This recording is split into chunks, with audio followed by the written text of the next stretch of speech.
are still doing a couple of maintenance bits here and there. As I have said before, I don't know what I'm doing with any of this. This is just for fun for me. But I'm trying. I figured that's what happened.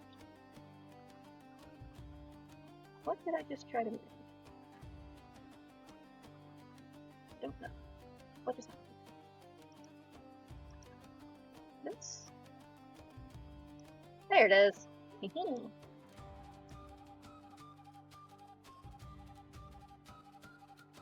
There we go.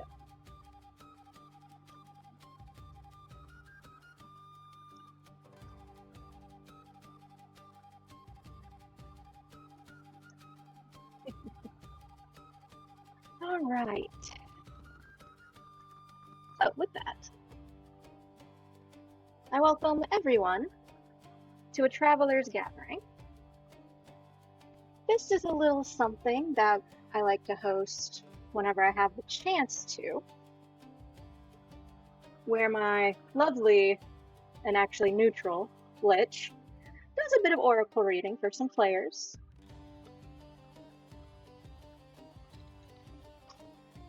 And tonight is going to be very unique, considering it is exactly 2 days after the defeat of Arondra. You can even see from where the camp has been set up, just past the tree line and up into the sky, you can see the spire that is now what remains of Arondra, the Sunder. There are people that are still recovering here. But tonight is a bit of a celebration and a rest day. Everyone here at the camp is either trying to help those that were injured in the fight and they're trying to recover, or they're just trying to lift people's spirits with a lot of drink. Lots of people are drinking tonight. That's just going to be a given. So, let me grab. For the stream, we are going to be keeping this Theater of the Mind, but I do have a map for my lovely players. Grab and drop.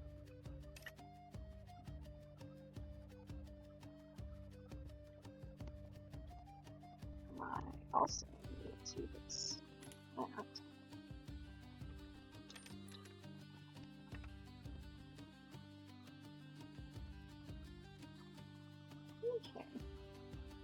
Grabbing, moving. There we go.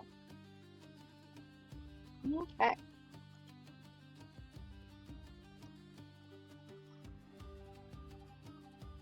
So, the 8 of you are strolling up a dirt path to a familiar caravan for some of you. For others, this is a new sight. In fact, we're going to be going down the line a little bit, as I would like each of you to take your chance to introduce yourselves and why you think you're here. So, from the top, I don't think I even need to ask why you're here, Mbe. But no, I don't think I do. But we're for the audience. If you wouldn't mind introducing yourself.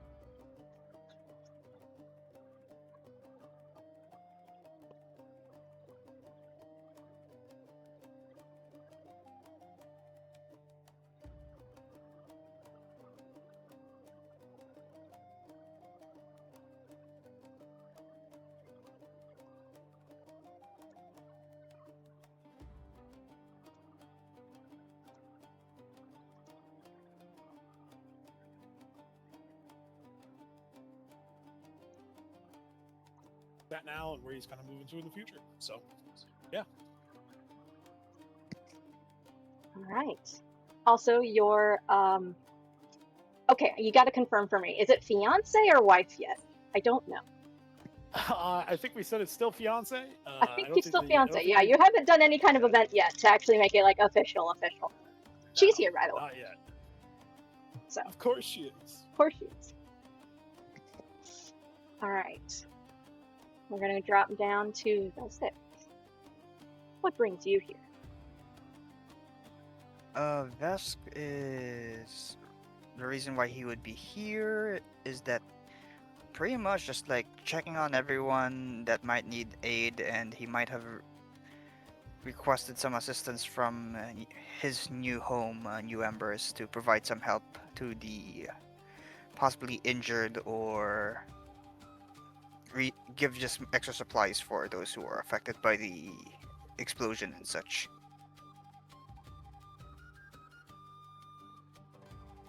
Alright.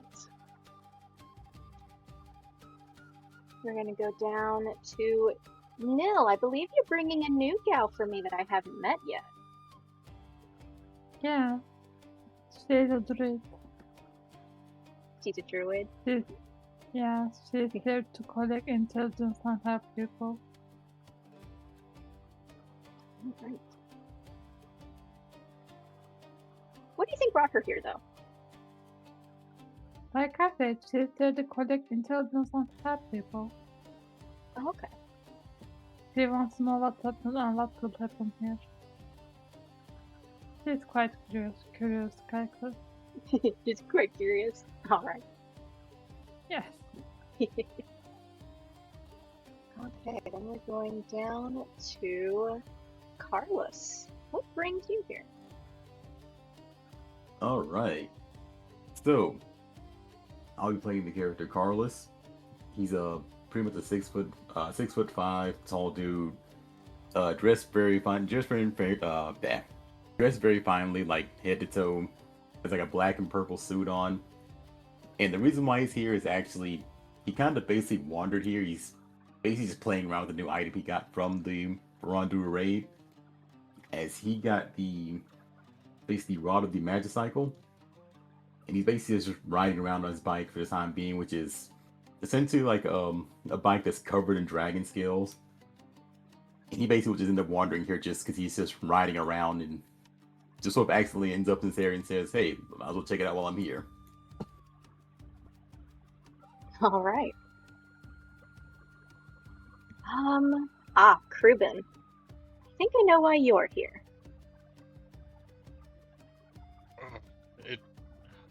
I had to wait till that dragon was dead.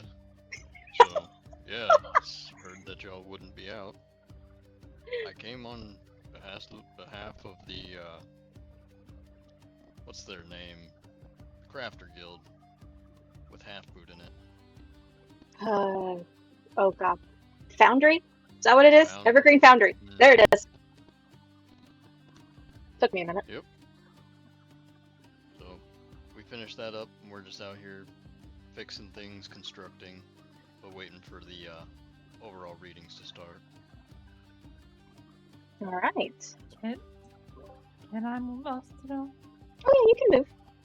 Game should be on pause. You can move.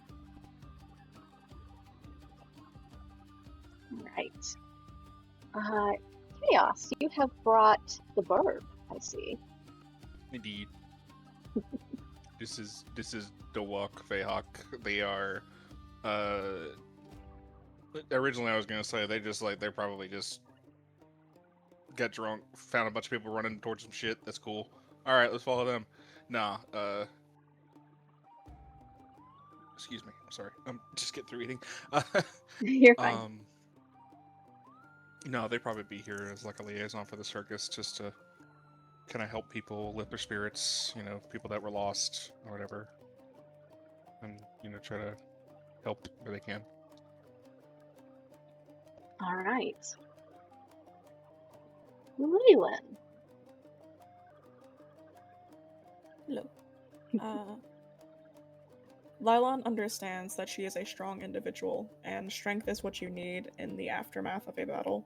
Whether it be for hauling bodies into graves or helping injured partake in the festivities afterwards to lift their spirits, she understands that she's here to help. Alright. There are certainly many here that need help. Lots of those still recovering from the fight, or just those who may have lost their homes from the fight.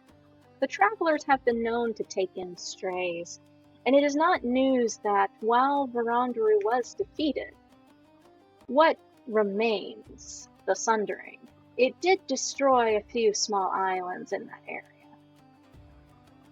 Some people, unfortunately, have lost their homes, but the travelers and those of Concordia are definitely doing their best to make sure that they have safe places to rest their heads still.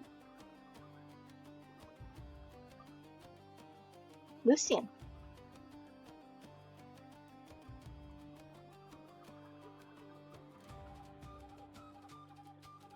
Well, I'm playing Lucian, an older character now, but he's been coming around to the camp for a while here and there, getting readings each time he does.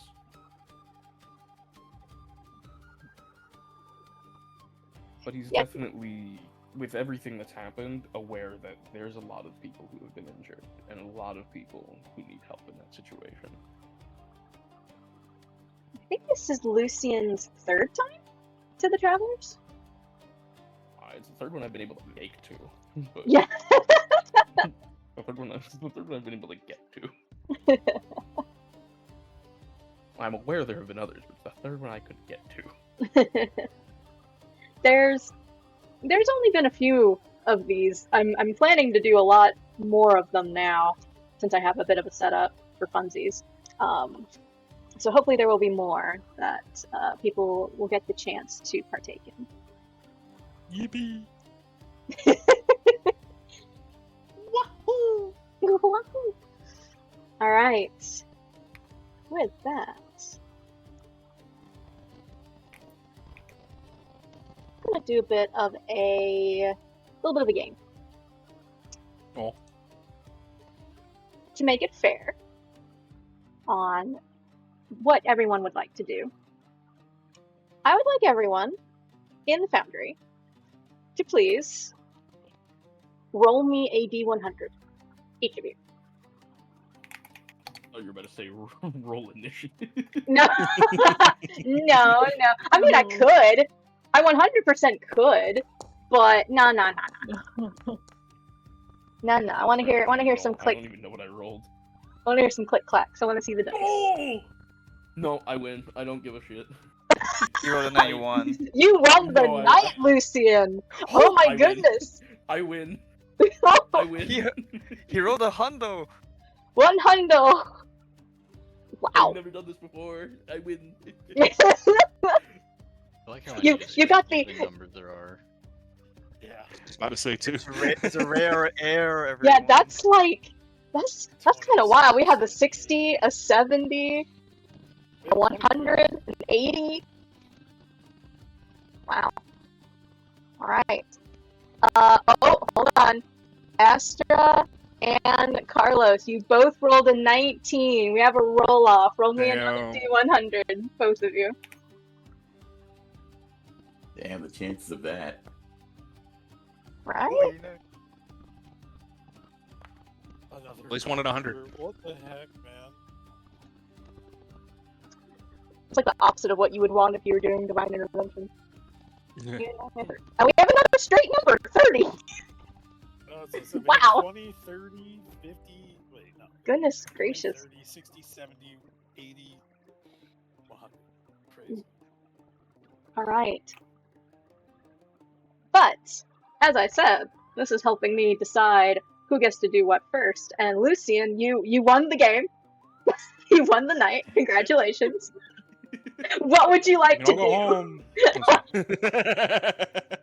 Alright, I win, guys. See you later.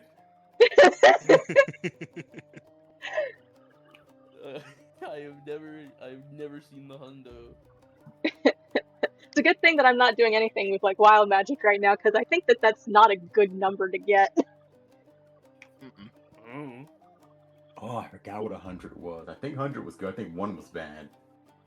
Well, the I one haven't touched I use my own table. I use a very special table for my Ooh, I have uh, fine. wild magic. Why couldn't I have So- gotten that for the beans?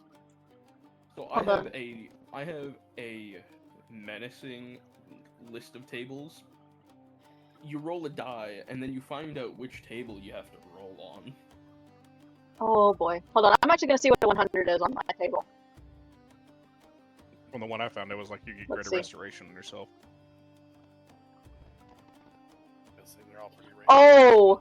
Yeah. Oh, I forgot that's what it was. Alright, for anyone listening who's curious, on my wild magic table that I use, which actually has something different for every single number, not just chunks, if you roll a 100, you roll on the table at the start of each of your turn for a whole minute. Damn. Ooh, You are geez. stuck in a wild magic loop for a minute. That's actually kind of dope, I ain't gonna lie. That's like, let's see, if it's for a minute, that's like 6? Is that 6? 6 to 7 turns, probably. Yeah, 6 to 7. So that's 6 to 7 rolls that you're making. And some of this stuff stacks. Well, yeah, actually. It's 10 round, but I mean like a minute as in like combat. It would be like Yeah, really I split have- 7 to maybe 7 to 8 at the high Mhm. end. The regular wild magic table, the 100 just gives you all your expended sorcery points back. Oh, that's cool. But I also have a pyromancy themed one, which just hitting the 100 lets you pick anything off the table. For fun, really quick, I'm gonna see what everyone actually got if we were rolling on the table. Just cuz. Like, why not? Alright, let's see. Envy, you got a 60. Oh, wow. Okay. For Embe, if you had been rolling on my wild magic table, for a minute, all creatures within 30 feet of you would have gained a vulnerability to one type of damage for the next minute. Oh, that's dope. Oh shit. And you get to roll a d6 to find out what it is. It would be acid, cold, fire, force, electricity, or poison. Lightning or poison, technically. About right. Let's see. I know someone rolled an 80. Whoever rolled the 80, that was okay. If you try to sleep within the next 24 hours, a tiny shadow creature will appear next to you and keep you awake. As soon as you wake up, the creature will disappear and Damn. reappear when you fall asleep again. Yeah, not Oh sleep paralysis, no! Steven. You get a Steven, sleep no. paralysis, Steven! That's just mean. Hot damn. It's like, what are you thinking of? Nothing. Let me sleep. Do you know that? Did you know? Did you know? So let's see who. Okay, we have a 70. Oh my god. A tree within 1d10 feet high grows under your feet. The tree is 1d4 sparkling fruit that trigger wild magic surges when eaten. Hell yeah. That's perfect for what are you talking about? You get Eat wild all that magic shit. fruit. Wild magic fruit. Kruben got a You're picking all of 12. Let me scroll upwards. Kruben would have gotten a small lead figurine of you appears in the air and falls to the ground in a pose you had at the moment of casting of the spell. Despite the size, it weighs as much as you do. Ooh, that's dense. That's a Pizza? That's heavy.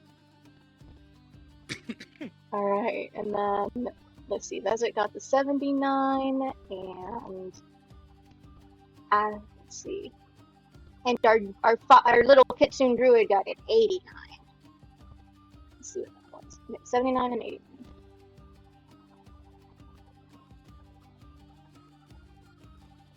Alright, 79, you cast telepathic bond targeting the 8 creatures closest to you within range. Target consent is not required, neither do they have to be friendly with you. Oh! Oh no. Can you imagine doing that in the middle of combat? All of a sudden, you got telepathic bond with like 5 goblins. No. It's you're surrounded by the entirety of the enemy, so you just start pissing them off by just going like, "Hey, hey guys." You just start airdropping. Start airdropping random images. Let's see. Images. 89. You move to another plane of existence until the end of your next turn, after which you return to the space previously occupied or nearest. You roll a d4 to find what plane you were transported to. Astral plane, Feywild, ethereal plane, or Shadowfell. Uh-oh. Oh, Uh-oh. Don't want more. damn. It's a bit like Blink. It's like a one-round Blink, but you don't have full control over where No. you go. It's a one round. C3 will hate you forever. Mm-hmm. Well, I mean, I'm friends with them now. I get privileges. One, by the way. One, okay, then you would have been... Where was it? You would have been in the astral plane. You're floating in Ah. space. Whee! Right, and then last one was 30, which was Carlos. For the Guess I'll go, next mate. 24 hours, steam comes out of your ears when you're angry. Oh man, with the whole fucking tea kettle then. Just It's an edgy tea kettle. an actual visual of just... That's so great. Alrighty. So, back on track. Lucian, you rolled a 100. What do you want to do?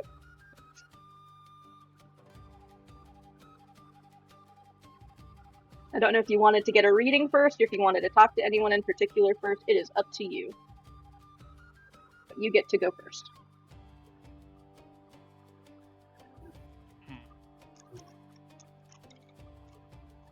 Nah, fuck it. If anyone's gonna know who's injured, it's gonna be Kazuya. Oh, okay. If anyone's gonna know, it's gonna be the person in charge. Am I wrong? You're not wrong. You're not wrong. You forget, though, that the people that are traveling that travel with her are sometimes injured in very strange ways. Yeah, well, I can reattach a limb, so. Alright, so you come up to Katya's tent. She glances down in your direction from whatever conversation she was having with her husband and smiles warmly. It is good to see you again, my friend. What have you been up to?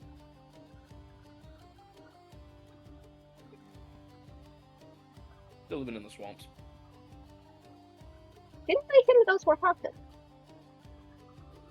And? True.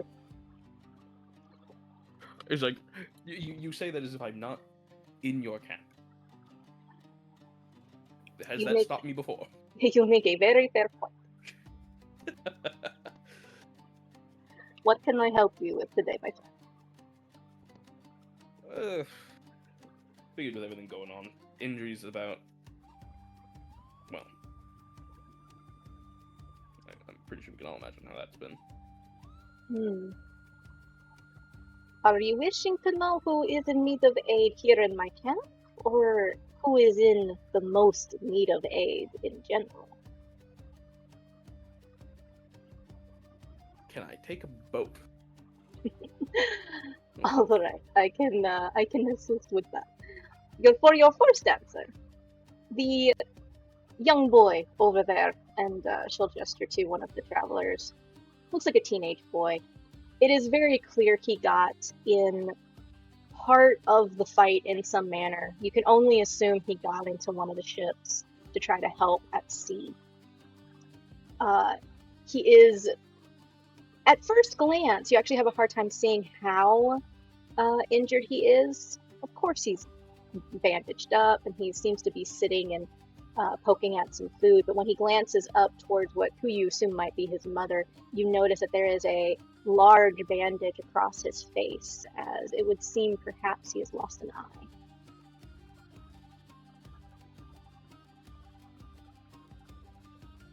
For your second question, that is going to be a bit more tricky. I'm sure you're aware of all of the side effects and consequences with Ronderou's demise.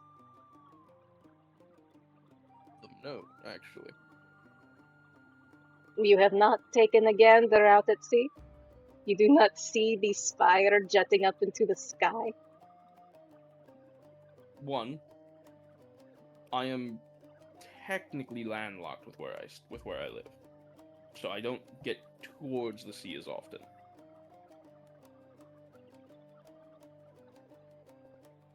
I usually cut through and around the mountains, so.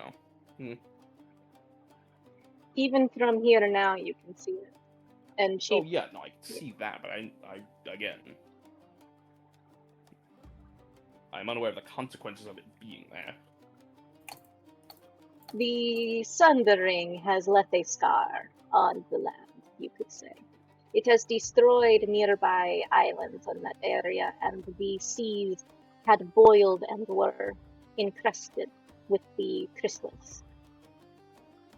Boy, There is now a permanent mark that remains with Barandaru's demise, but it can also stand as a monument and a reminder. A reminder to us that he is gone for good. But that even some good things that come from that, some bad can also come. It is there that there might be those who desperately need help.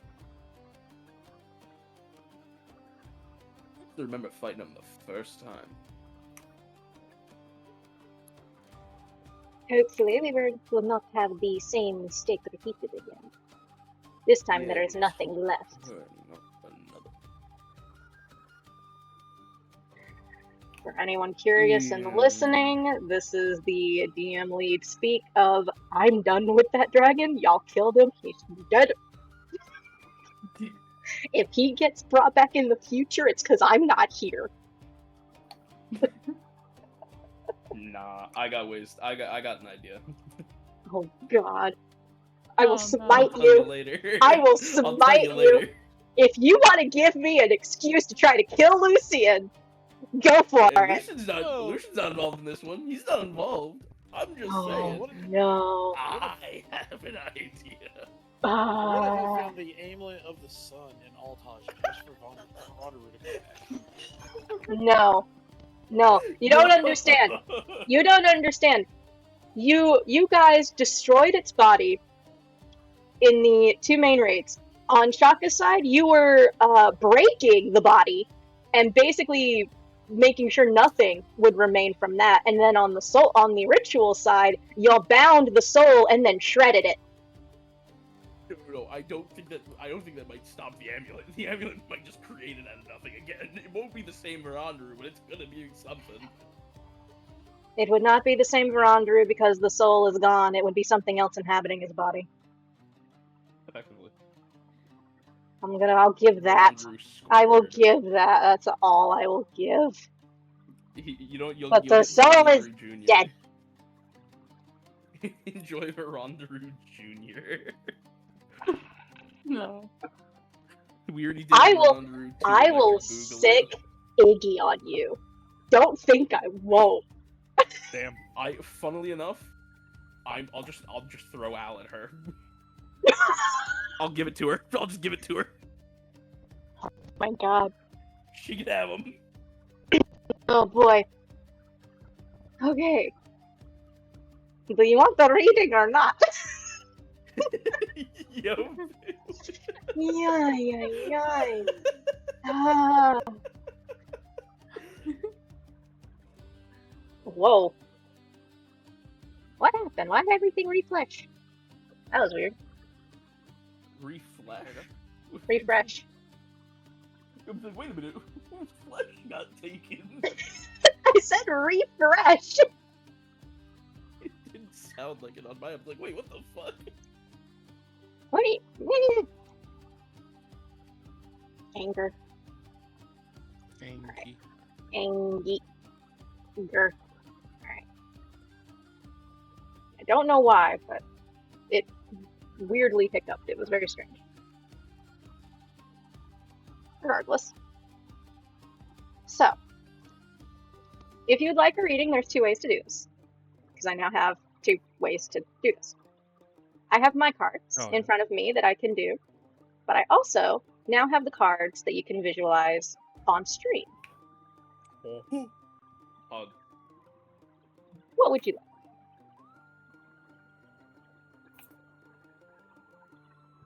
Let's see what happens. See what happens. All right, I'm gonna do the stream. But we will. Let's see what happens. Let me get rid of that because that's not what I was trying to do. There we go. That was the button. And hit refresh. All right. So we're looking into your past, your present, and your future. Things that you should be very well familiar with. But perhaps there is something you have purposely tried not to look into too deeply. There's still some issues with past, but Well, then we shall see. If perhaps I can dig something up. well, you did last time. Interesting. The Ten of Pentacles, but in reverse. This speaks of a conflict from your past. Loss, discord, perhaps a conflict with family, if you remember your family.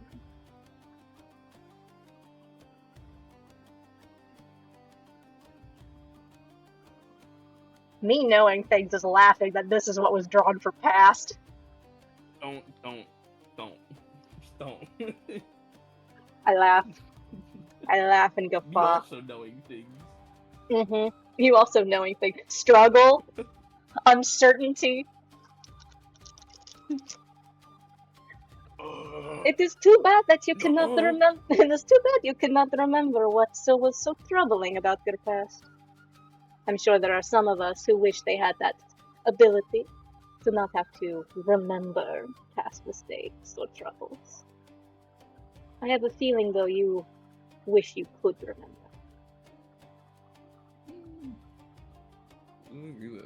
No idea.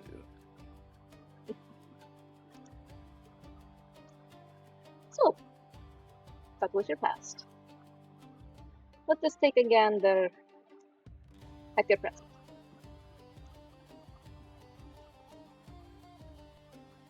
How is it going to cook me today?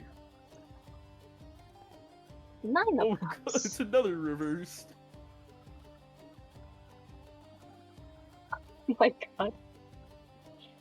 Have you been feeling a bit, how could I say, complacent in your own life lately? A bit of a standstill? I would not say discontent, but... Haven't been doing as much recently.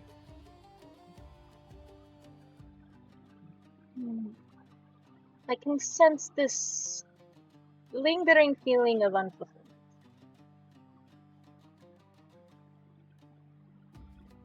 But I don't know if that is tied to you being less active, or just simply uncertain what you wish to do with your life now that you've reached this stage.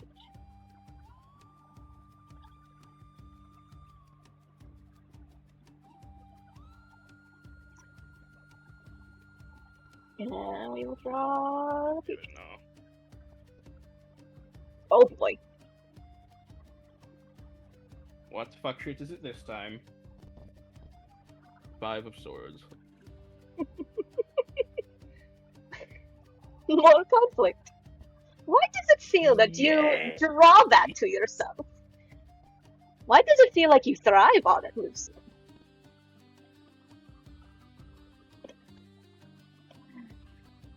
I live in haunted swamps. You do. You do indeed, but it does seem to be speaking more of a personal conflict. A confrontation of As if- sorts, perhaps, that's going to happen in your near future. As if I don't have enough of those. Yay! I wonder if this has anything to do with your past. Especially those past conflicts that I saw connected to family, perhaps. Again. There is a knowing grin on her face. Like she is just all too aware of what is possibly coming your way in the near future.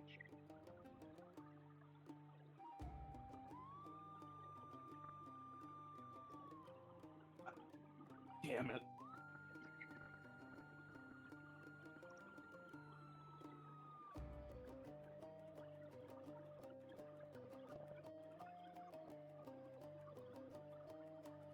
do not know if this has answered any of your questions. But I suppose you've now been warned.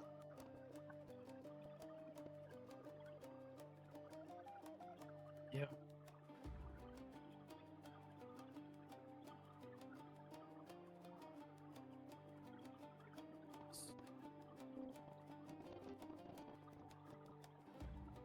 If you wish to know anything else, you know where to find me. Otherwise, there are many here that could use your services, including the boy up there. And if you decide to go traveling to help anyone else, I recommend going near the sunburn. But stick to the edges if you can. Apparently, the area has grown a bit dangerous as of late.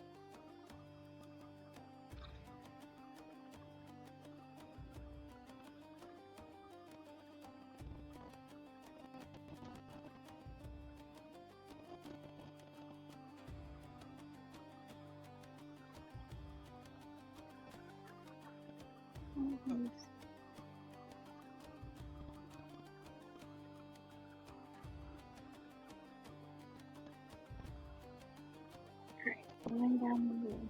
Was there anything else Lucian wanted to ask or talk about? You gotta deal with more conflict. Hoorah. More conflict. More drama in Lucian's life. Huzzah.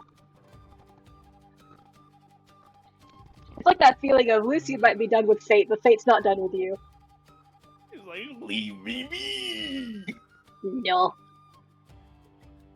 Absolutely not. Leave me alone!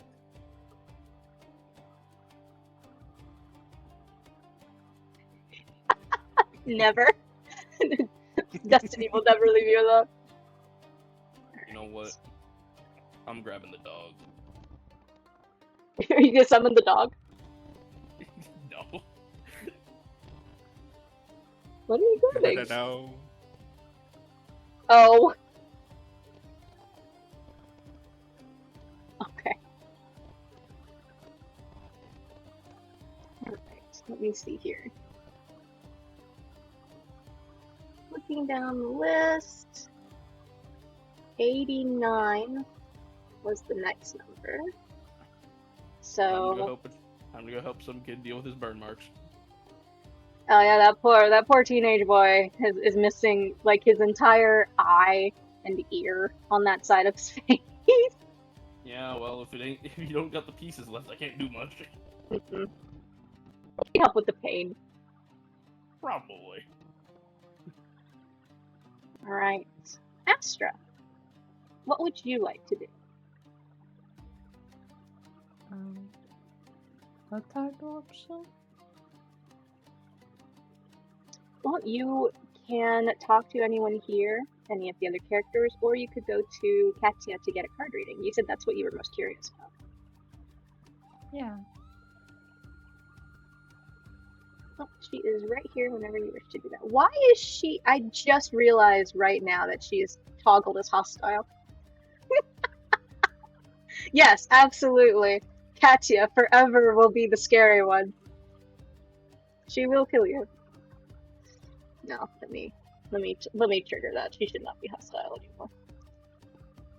That must have still been from the last time people fought her. Which did happen. It did not end well for them.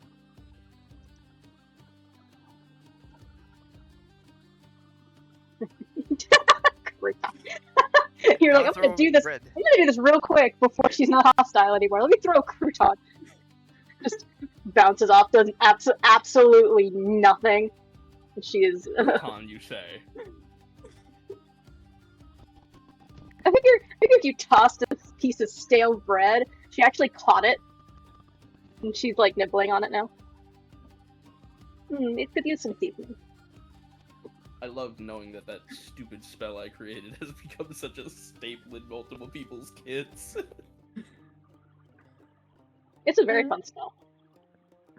I am sorry that I will be eating that and it roll off my hand. I have some more food around the camp if you're still hungry. Don't worry. There's plenty to eat and drink here, and everyone is welcome. Is this your first time among the travelers? Yep, I was just living alone. Well, welcome, welcome. We're always open arms for anyone who wishes to visit. You seem like the curious sort, though, and I can tell that you came right my way the moment you could. So I'm under the impression you know what I do here. Are you the fortune teller? I am the Oracle, yes. Would you like a card reading?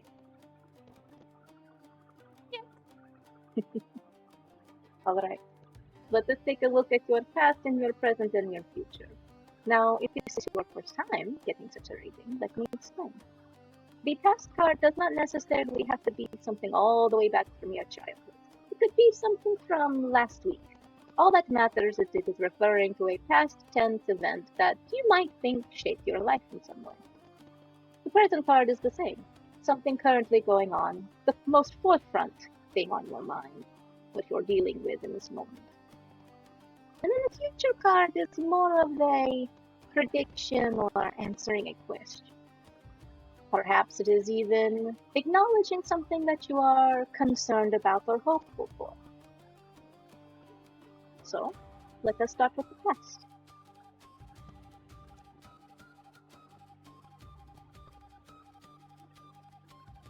Okay. I could get the thing to respond. It's like, who, me? There it is. Oh! Interesting. Knight of Swords. You have always been a bit of an ambitious sort, yes? Well, they said my ambitions are too small, but yeah. I assume you have gone out into the world as you are now due to, well, determination and focus. You had a sudden desire to pursue your own goals with all the energy that you have, and you weren't going to let anyone hold you back. Yep. It's a very positive view of your past. You are one that is often full of energy and hope. I do hope that never diminishes for you. Thank you.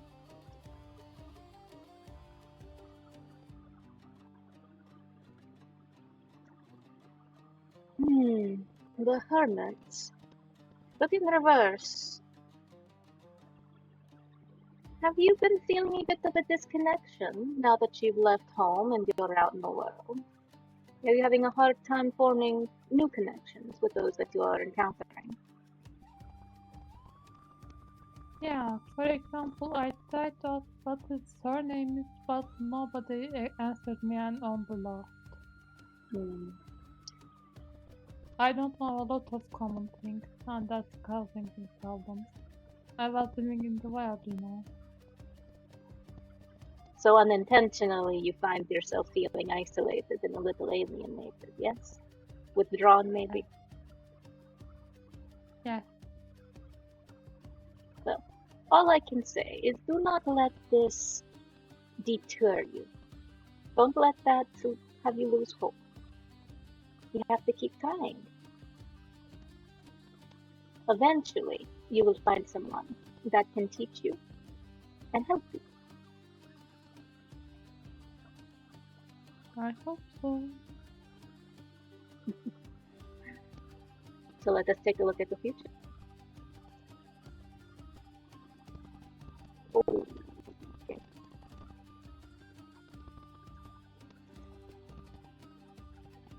The Ten of Swords. Interesting, another one. Ah. But this is a good card. It speaks of opportunity, the chance to rebuild after a collapse, rejuvenation and recovery. Perhaps you wish to be more involved in the recovery after a robbery? Of course, I want to help people. I think that is a good track for you. I And think it's a great time for me to learn new things too. of course. I think your desire to help others is a very good and ambitious goal. For this card to be drawn, I think the fates are agreeing with you. Your destiny is out there, helping others. And it seems your first step is probably going to be something involving the recovery uh, and the aid needed to those who have unfortunately suffered a bit from the fall of the dragon. Your help will be greatly needed and greatly appreciated. You just have to go find where you're needed most. Well, I hope that place is close to here.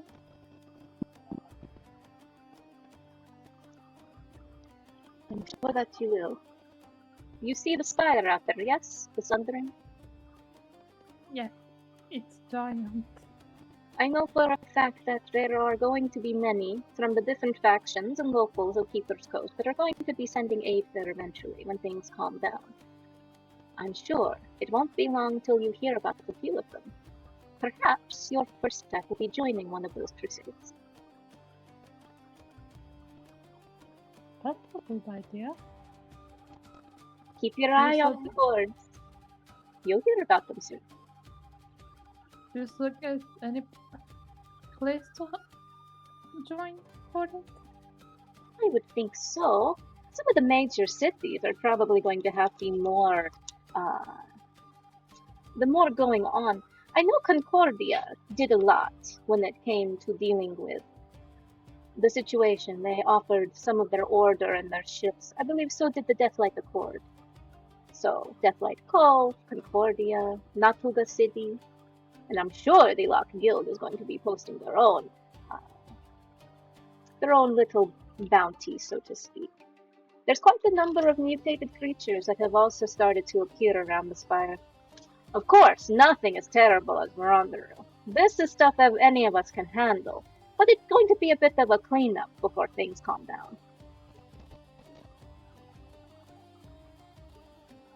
Okay, thank you. You're very welcome. Go, enjoy the festivities. There is music, food, and drink to be had.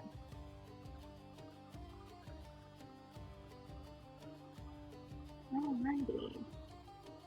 So after 89, I believe we go to 80. Leyland. Hello. Hello. What would you like to do? Would you like to talk to anyone here, any of the other players, or would you like to speak to Katia? She is going to walk up and stand where she is currently positioned. Does anybody over here look like they're actively struggling to do what they're doing? You mean like moving, like any like tasks in the area? Yeah, like does it look like it's requiring more effort than it probably should? At this moment, oh, actually, you know what? I'm just gonna roll for it. Let's see. I have an idea. Alright. Let's see what we got going on. Everybody's actually just going getting readings. This is the first person to actually go and help people initially. We don't know that lady. All right. I'm gonna say over here, this gentleman here at the wagon. He seems to be struggling a little bit with some of the equipment and supplies. It seems he's trying to set up a cooking station, and he's struggling a bit with what he's got. You can tell that he's struggling because he's only using one arm. He has both arms, but one of them is in a sling. It's possible that he broke it or fractured it during the conflict.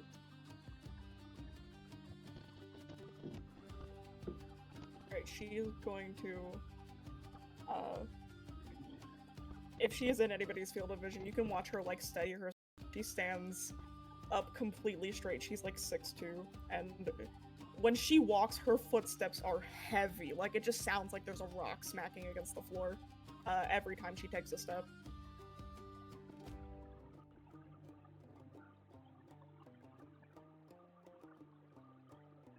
Stop that. She like walks up to the man and is just staring at him. Oh. Hello. Sorry. We don't have the dinner ready yet. I'm still trying to get everything set up. And I request that you stop and allow me to do it instead. You are in no shape to be preparing food for others. At least not until your kitchen is ready. He looks befuddled, but then he kind of looks down at his, like, you know, his injured arm, looks back at you, and you, like, seem more than ready to just start unloading everything, so he just takes a step back. Oh, alright, thank you. You are welcome. Is there any particular fashion you would like these settled? He starts pointing out where he would want equipment set up, where the food should be. There's a fire that would need to be lit. He at first is hesitant because, you know, you're a stranger out of nowhere who's just offering to help him prep the area for food. But then he kind of gets more into it and is like moving what he can easily move with his one hand so that he feels more productive while you're doing the heavy lifting of getting everything laid out. Sweet. Lylan is going to, when she gets to like the fire being set up, she'll like look around. Do you have a tinderbox, or am I going to need to steal from the main fire? I have flint. And he produces you actually see on his one hand, there are 2 rings. One on his thumb and one on his pointer finger. And where you've got everything prepped for a fire, he lowers the hand and he flicks his thumb against his finger with the ring and lights a fire between his fingers to shoot into the stock of wood. Oddly similar to how I would have carried that out. Do you need any further assistance? I cannot imagine cutting is easy with a singular hand. She like waves her forearms. There is a few, yes, things that still need to be cut out. That would be a great help. Thank you. Direct me to them. He does. He points out like the knife and the cutting board that you technically had just set up, and there's a number of like meats and vegetables. It looks like he's preparing for a stew, so some stuff just still needs to be cut up. Sick. Okay. Alan's gonna help this gentleman make his little soup. So you're over here playing Cooking Mama is what's going on. This is usually how I play D&D. I love I'm this. always playing Cooking Mama. I love this. Yes, absolutely. This is the accurate answer to anything. Yes.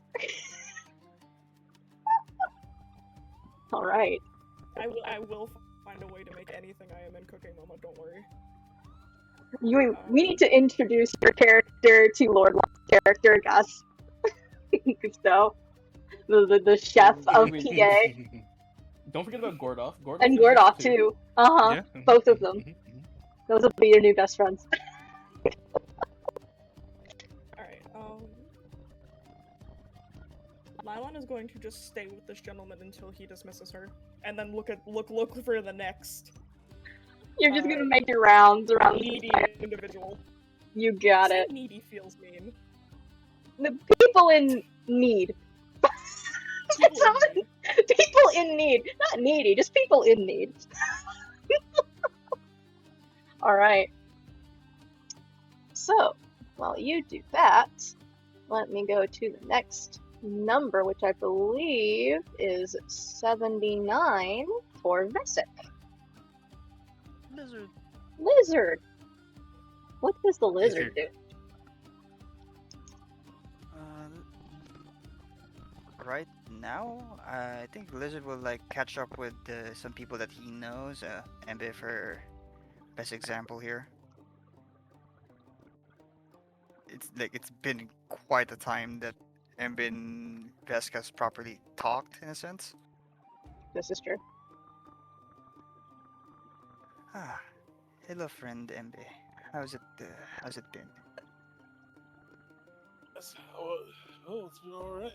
How about yourself? I have been doing well, friend Embe. The fight was against Varandaru is not so great. Yeah, I didn't step out. I didn't step into that one. But I'm glad to see that you and the others were able to step up and take it head on. Yes. Ah, and I see you're with your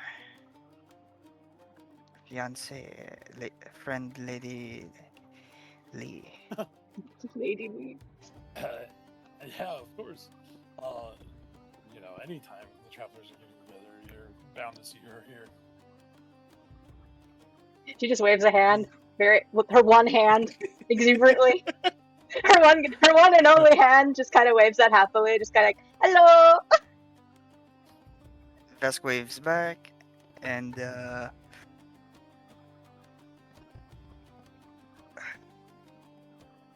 I gotta say, friend Embe, I have been training lately, and I was wondering if once everything has settled down, I wish to fight you again once more. I was to say, before you can even finish it, MB is probably like chuckling, laughing, knowing exactly what's coming. You can Yep. be like, whenever you're ready for whenever you're ready to spar, I'm sure that we'll need to be well trained for anything that comes up in the future. Anyway, it's always good to dust the wraps back off and come back out. Indeed. Yes, being ready for anything that happens in the future, including a possible giant octopus that might be returning to Keeper's Coast. No, I definitely would never do something like that. Never. Mm-hmm. Never, never, ever. But yeah, no, and he would give you a nod and be like, yeah, whenever you want to try it, we can set it up. We can do it. And Vesk will also also has a drink just in case he's gonna also drink. Are you taking a drink from something that you brought here, or are you taking from the assortment that's been provided? The assortment. Okay, question. The rollies. Let's do this. Yeah, so here's the question I have for you. Do you take some of the wine, some of the mead, or some of the strange clear liquid that's in a black bottle? You did it. I'll go with the mead. Alright. Howard. A honey mead. It is very sweet. Roll me a constitution saving throw, please. I have to roll a natural one. Let's do this. Natural. Damn it. There's 2 ones in there. There's 2 ones, so there's 2 natural ones there. That's fine. That's normal. There's no. 20. Yeah, you're fine. This one was the slightly weaker of the lot, but it is very sweet and refreshing. There seems to be some kind of cooling charm on the glass that they gave you to keep it cold. It definitely tastes like something that maybe is more locally made in the area. You did hear that there were some locations in Keeper's Coast that had giant bees. Oh, this is quite Beanies? good. Bees. Yes, there are giant bees. Oh, they do. Has no one encountered those yet? No. No one. Okay, time to make a quest request where Yeah, for real. Vesk will go Ah, looking yeah. for these bees and gonna bring them back to his home and make their own. No. I'm I know what Lucian's next flavor is gonna be other than apple. Yeah, there's No.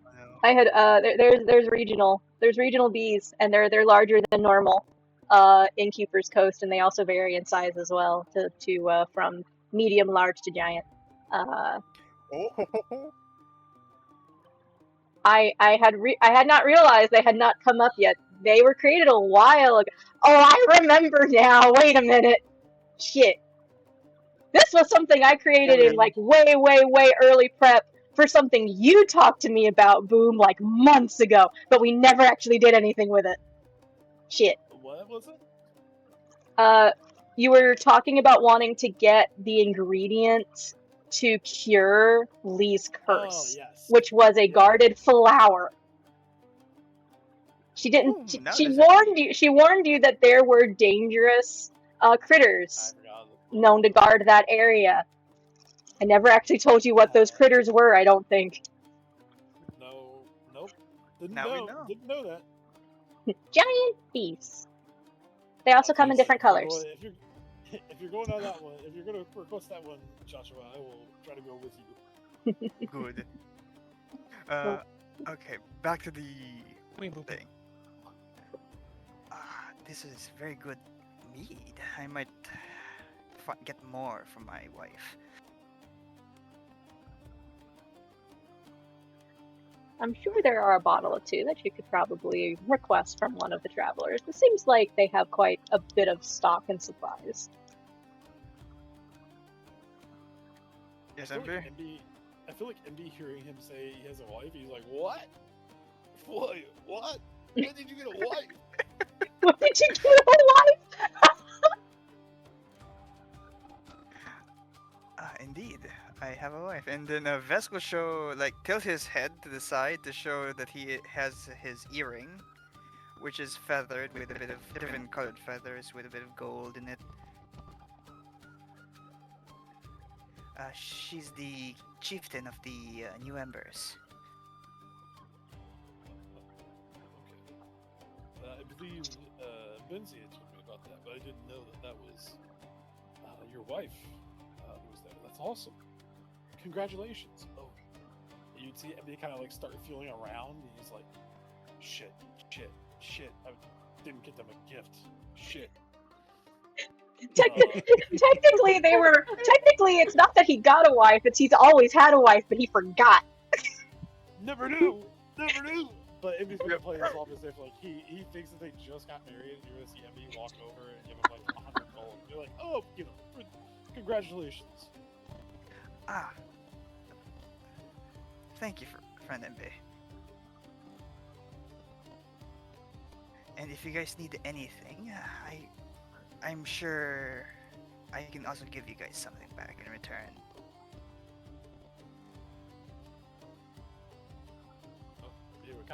He would do the typical like man thing and look over at Lee and be like, do we need anything? He would give it that look of like, do we need anything? What are you looking at me for? Just completely oblivious. I guess I don't know. Maybe neither one of us know what's going on. Maybe we don't need anything. Oh, honey, I've been here longer than you. I've been drinking. That doesn't. Did you think that these mugs belong to somebody else? And there are like 5 or 6 mugs like on the ground that are empty. Because she has been drinking for most of the night. Actually, Embe, roll me an insight check really quick. Oh boy. Hey, I think I have advantage on this. I do. 27. How many, Lee? How many have you been drinking? Okay. Though definitely more than just those mugs. You do notice an empty bottle off to one side as well. One of them's the black bottle, which you don't entirely know what that is, but you know it's strong. I will say, while Lee can definitely hold her liquor, and she's, a hearty drinker, this is actually a bit much for Lee.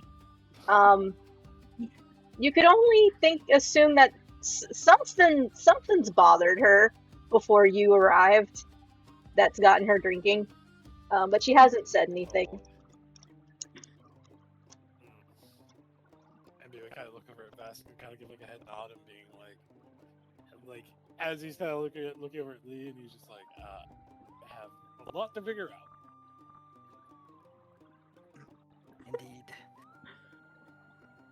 And Vesk will stand up, chug another glass or mug of the honey mead,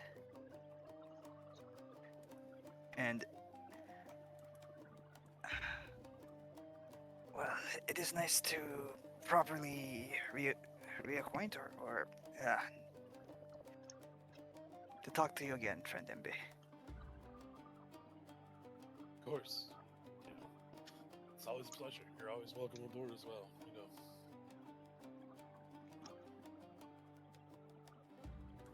And Vesk will also wave goodbye to friend Lady Lee. And I'll pass my turn to the next person.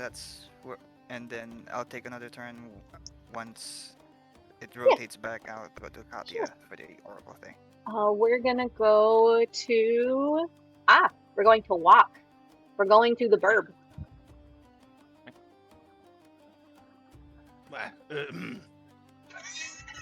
Watch just playing a leisurely tune by the fire, just chilling. Honestly. Is there anything that he would like to do other than that? Other than chill and play music?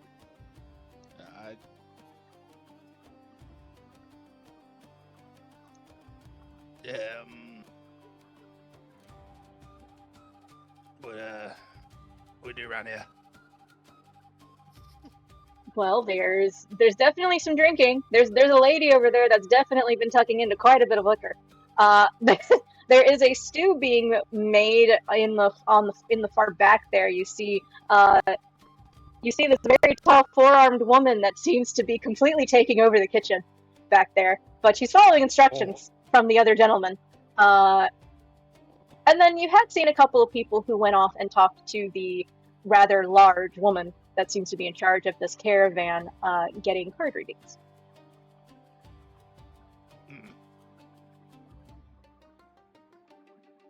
Walk would probably stand up and like, I'm gonna find a drink, and then just whatever they grab. They don't really care. Okay. Do you think he would gravitate to anything in particular? Like I said, there is a dark wine. It is such a dark red, it's almost black. There is a honey mead that you did see a few people drinking from, and then there is a strange clear liquid in a black bottle. I don't know. Roll a d3. Yep. The higher the number, the worse. 3. You got curious by the black bottle. Look. You have again? 3. Alright, so I still gotta hit your last character with the funny clear liquid. I'll tell you right now, you're ashamed gonna drink it. Coward. Haha. No, she's just smart. We are back. For anyone who witnessed the crash and burn demise, OBS decided that it was just going to die for a moment there, but I got it back. Hello again.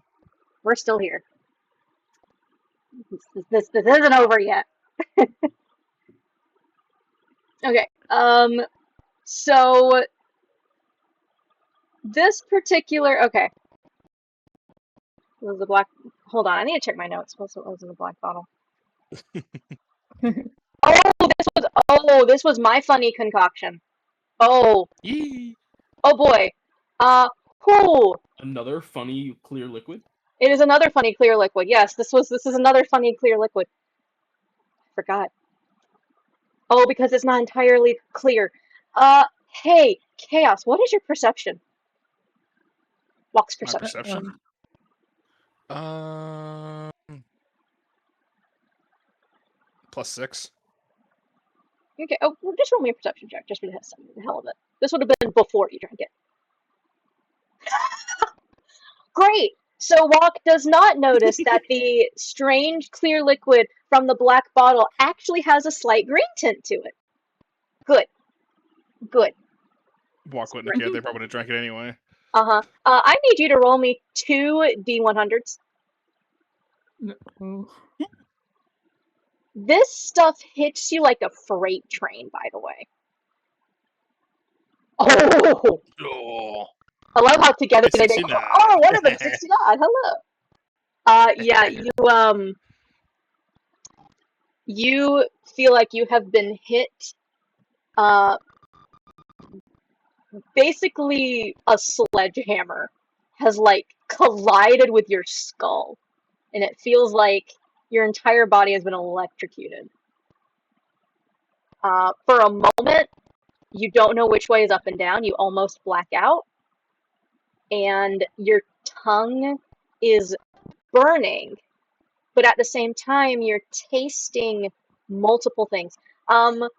What is Walk's favorite food and least favorite food?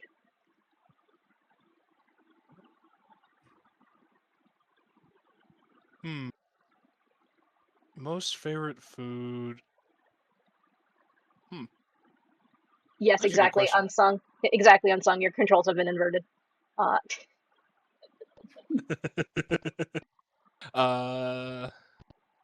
favorite food. I've really never thought about this. Holy crap. This is why I like these sessions. I make people think a little bit more about random details about their character. It's great.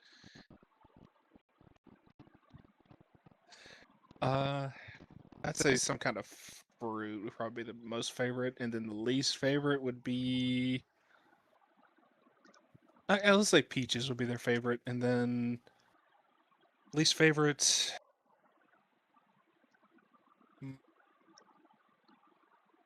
Brussels sprouts. Okay. So you drink this liquor, and as I said, it kind of hit you like a sledgehammer in the gut. You feel like you've been electrocuted, and then your tongue feels fuzzy and completely like you feel like you've eaten probably like 6 really ripe juicy peaches like all in one go. It is for a moment it is sweet and it is cool and refreshing, but then in the next moment you taste burnt Brussels sprouts. But then that is chased away again by the flavor of peaches. You guys try this. It's just wild. Anyone who turns to look at Walk as he says that, there's steam coming out of his ears, and he is levitating off the ground. He's ascending. He's floating. Ascending. They're ascending. It's just nice. We can tell that he does not like this. The constant switching of flavors. Can I make a medicine? Sure. Walks on backflips.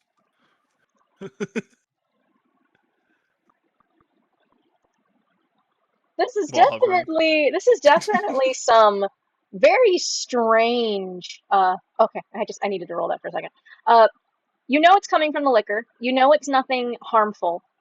It is definitely imbued with some rather chaotic wild magic in some fashion. Might be how it's brewed. The green tint to it, you aren't entirely sure about.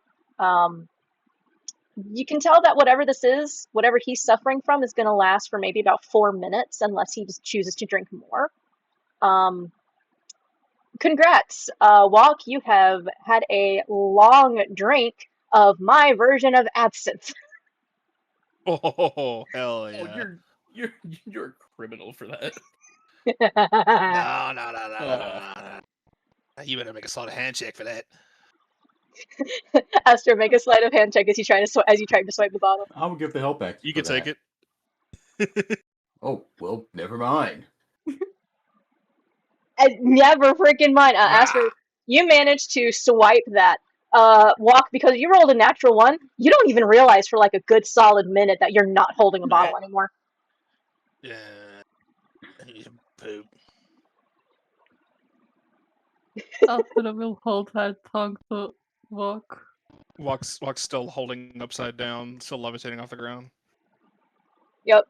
After 4 minutes, you will fall to the ground.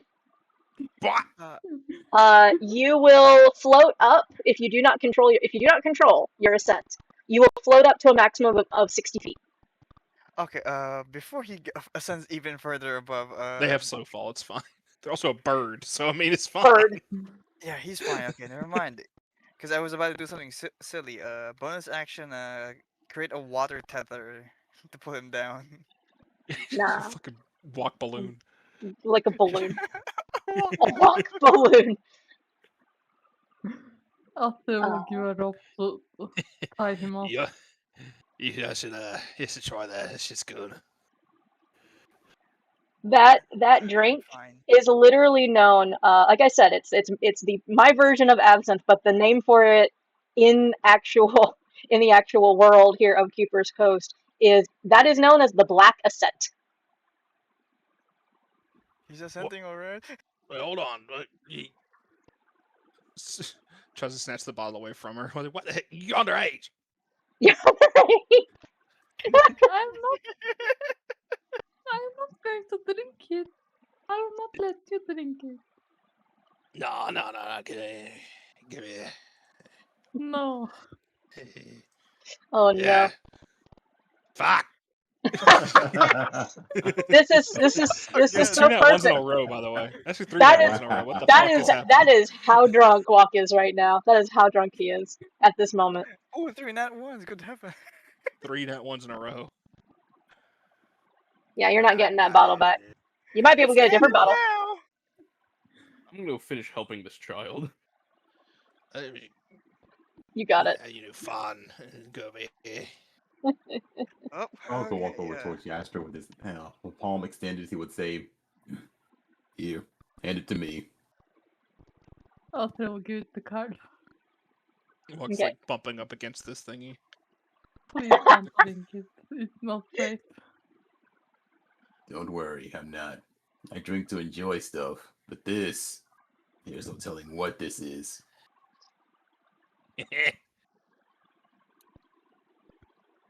Are you still Everything will floating? be okay.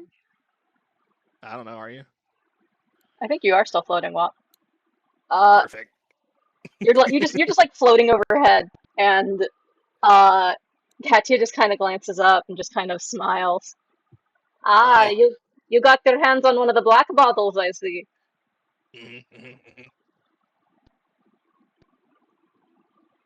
Mark pulls out their vial and starts playing. Tell me, my Make the currently vial crack. ascendant friend, would you like me to give you a card reading? Yeah, sure. This is gonna be funny. This is gonna be funny. Yeah, sorry.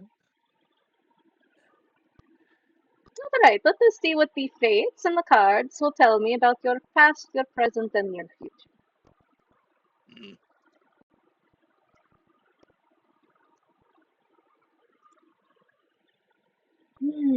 Page of Cups in reverse. A bit of an inconsistency in your past. Would you have considered yourself to be one that maybe took things at a naive approach? Or perhaps you were slow to gain much emotional maturity? Looks at the fact that they're literally floating from drinking an unknown alcohol that they didn't even try to see what the hell it was. Mm-hmm. Yeah. I feel like they both like share a look. And it's just kind of like, yeah. Yeah. Yeah.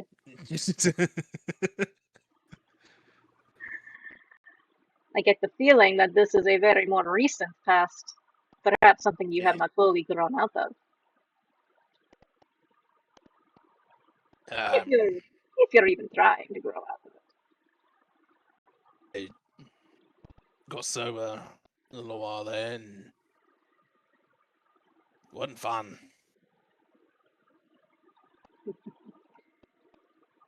Many vices tend to take a hold of us. Mm, They're hard to let go. mm.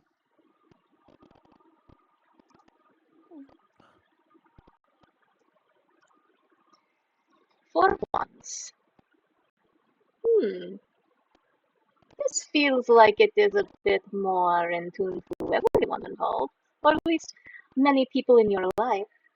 This is a time for celebration, is it not? Mm. Mhm. A time for festivity, a feeling of success, accomplishment. Were you involved in the fight against the dragon? No, unfortunately not. Did you want to? I wasn't able to. Chaos the player did walk, probably.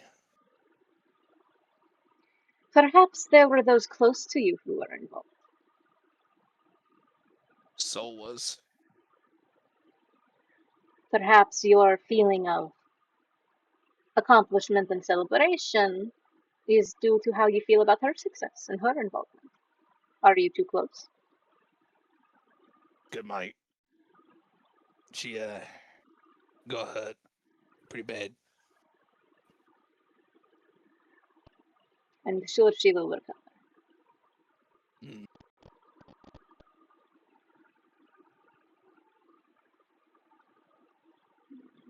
Last part. Oh, I interesting. have to like chug water when I do walk. Understandable. Page of Wands. This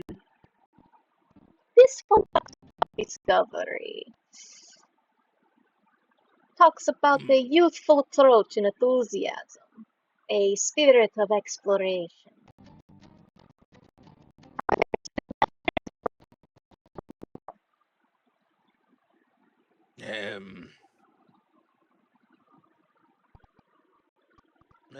Circus. I see. Are you hoping for the circus to perhaps gain a bit more reputation? Mm. Mm. I could see that being the home of your enthusiasm, yeah. Interesting. Your present and your future are less tied to you and more tied to those around you. You must care a great deal to those that you call friends.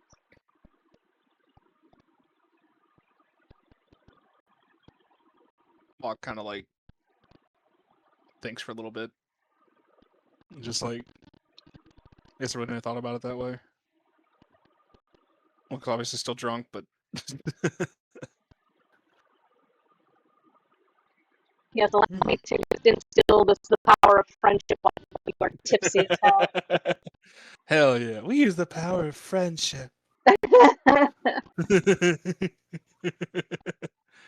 Literally, what all the circus is about is just friendship. Perfect. Yeah. Yeah. Obliged. Oh, I believe you're about to land in about 3, 2, 1. Oh, gravity inversion. Head first into the ground. Yep. Hold on. Where's it at? I take 7 damage. She offers a hand down to help you up. Gestures to back to the camp. Perhaps for the second round, you might want to try the wine. Mm. You do feel really lightheaded now. They got a concussion. I assume so. Yeah. You took a very good hit to the head there. It's kind of wobbly. It's just like, Thank you. Mm-hmm. Yeah, looking at my Oh, list. dog. The dog is a very happy dog. Tail, very happy dog. Embe. You are What's up. up? It's You the are town. small. I am small and my colors are inverted. What did you Smembe. drink? I drank one of the Aurora teas that I got a long time ago. It's like a common Oh, consumable, and I rolled an 8, which meant that all my colors invert. So MB currently looks like this, It's and Malbe. he rolled odd on the second part, which is the D12, so he shrunk 11 inches. So MB is currently 5'6" and inverted for a minute. wow. And Astra was checking on him. You're a very odd sight at the moment. There's a Is few Lucian things like taller that. than Embe normally? He's 6'5", so Oh fuck, Lucian's taller than Embe. yeah, I was told that I wasn't allowed to make MB much taller than that. So Yeah, he Lucian ended was up created being before inside. that rule has happened. What rule? But Oh, I've missed something. there's Wait, what rule? because of like the race. Long time you ago, have to long stay time ago. Closer to the race, apparently. But then other people don't do it anyway. So I was like, well, Yeah. that's sick. Ah, But you would see. I might have MB I might have accidentally broken a rule then, but considering Sensei was the one who called Danielle a giant woman, I think I'm fine. But you would see after a couple of seconds, MB would like go to stand. You would just kind of see everything change back. As a minute passes, he just kind of brushes himself off and kind of looks. He's like, "Oh, feeling a bit taller again. Feels better." And he'll kind of look around and see, walk pretty messed up. And he starts putting two and two together. He's like, he drank out of that black bottle and looks over at Lee. He's like, "And you drank a whole one of those?"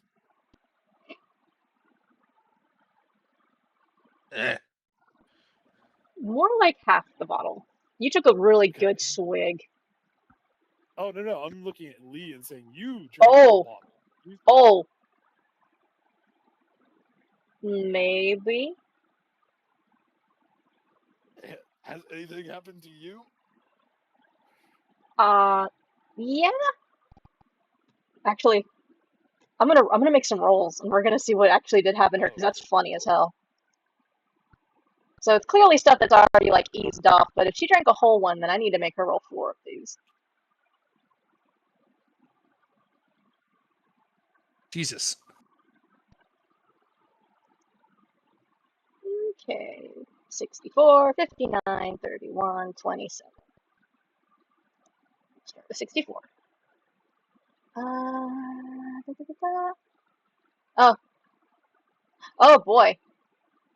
Okay, let me keep that. Let me keep that one. Let me keep that one in mind. What were we on? 59.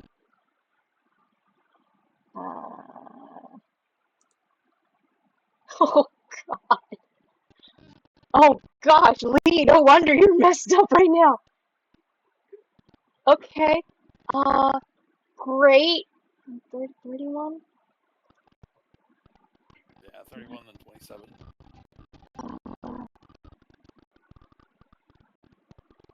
Oh boy. Uh-huh. And then 27. Oh lordy. Okay. Oh goodness. All right. Oh gosh, how am I gonna say this in character? Okay. Yeah, so I'm kind of like deaf in this ear, and she like holds like, you notice she has been speaking louder than normal. She kind of like gestures to one ear. There was like a loud firecracker that like went off like right here. Also for like a long time, for like the past hour, everything around me has been like echoing back everything I say.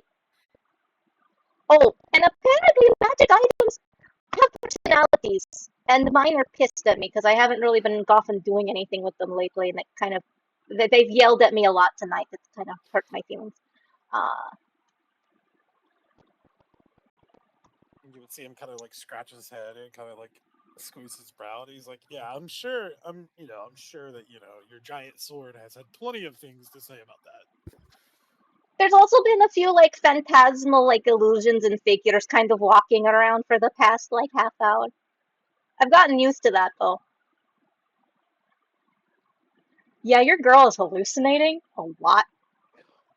She literally rolled like 3 out of 4 major hallucinations. You would see him kind of look. He'd be like, "Are you okay? Do you need to lay down? Do you?" I am fine. I stopped drinking it after the 1 bottle. I just stuck with the wine after that. Not drinking this much is not entirely normal. He would kind of look at her, be like, you would see him kind of like walk around her, and he'd just be like, "You're gonna tell me what's going on with her." You'll see him walk up to Kruben, dap up with the sentry. Haven't seen my mans in forever. MB, missed you with the veranda roof fight. Yeah, a little busy with some other things. But one of my mentees, he went and helped out. Seems he did pretty well. If you see him around, he's pretty hard to miss. He's bigger than me. He's like an 8-foot tall bear. Can't say I've seen any bear folk running around, so I'm sure I won't miss them. But yeah, no, and we found my family, and we found my mom, and I have a son now, allegedly. Kind of. This is thing. Maury? MB's been on Maury? This is MB Only hasn't talked to Kruben in forever. Oh yeah, fair. Only allegedly. Only allegedly. Found your mom. You found a child. The child's yours. No. Allegedly. He's not like mine. He's not like mine. But like I've like taken him in as like my son. He apparently he my mother, he viewed her as a grandmother, and so then she put him with me so he could get out of the village because apparently he's young and hasty and just wants to do a bunch of things, and she was tired of dealing with him, so now he's with me. So you've adopted son. Gotcha. That's so much more. Yeah, that's realistic. Yeah, he has no horns. He's also not very big. Surprisingly, I mean, he's what they call an Asamar, I believe is what they call him. I don't know. Thinks he's like some divine little shit is what he is. They're like the inverse of tieflings. I gotcha. Yeah. Oh well. He's in school at the City of the Undamned, so maybe he'll learn something. Yeah. Why didn't you send him to the Bismon Society? Gwen's, Laurent is about the same age. There was another boy who was about the same age as them, so we put them all in school together, and apparently they have a house now, and are trying to build some, what do they call it? A foundation? No, not a foundation. A fraternity or something? I don't know. Oh, children. Whatever they may be up to, I wish them the best. Of course, and you would see. I mean, you gotta give him like a brace on the shoulder, and then toss him a tankard. Drinks, and bacon. You can go do whatever you gotta do. I'll be chilling. Excuse me, horse. I believe we all know why I'm coming here. Read them cards. Read them cards. Read them cards. Remember them cards. Read them cards, giant lady. Giant Remember woman. that deck. Hello, Mbe. Instead of pretty woman, it's giant woman. Giant woman. You would see him kind of walk up, and he's had a couple drinks. So he does like his best little curtsy bow, and he's like, "Of course. How could I miss out?" For you, I will grab the other deck. Yeah. I kind of figured that would be the deck that would get pulled out. I mean, it's up to you. Do you want the Citadel deck or do you want the usual deck? I want the Citadel deck, the one that we used last time. We used both last time, but I think the Citadel one was the one that was crazy. The Citadel is very fun, but it's very The specific. card. I need to open I gotta open the other thing. Because I don't have the Citadel written up in this program. It is only the usual stuff. So, let me do a little bit of a shuffle here. How have you been, my friend? Oh, you know, life moves at you fast, and next thing you know, you're getting married, and then you have an adopted kid, and then you found your mother, and now you have two different homes. Lee mentioned the child, although I was already aware. I suppose some of your own endeavor, looking for your family and your mother, has gotten her thinking. I noticed she got a letter when she arrived, and then she started hitting the bottles very hard. A letter, huh? Oh, I forgot Imby has his headband on. This motherfucker is super smart right now. And so he's probably thinking, I'm assuming probably a letter from the father or from her brothers. It is possible. She didn't really tell me anything, but perhaps the cards will reveal something. It wouldn't be the first time something I have drawn for you was connected to someone very close to you. Yep. That's very true. The cards don't lie. Okay. Alright. So, first card.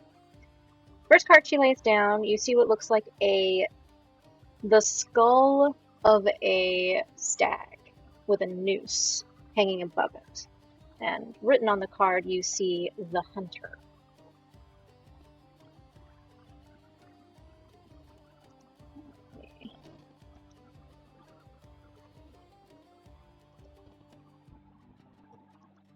The hunter, huh? I'm trying to get this to... Oh, you're good. Ah, I see what's happened.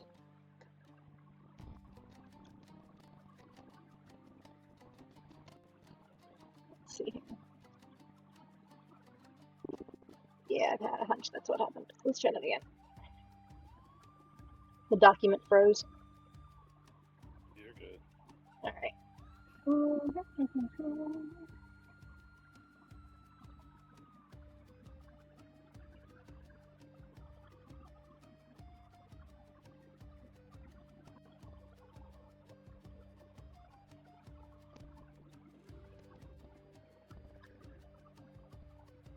It's continuing to give me some problems. One second.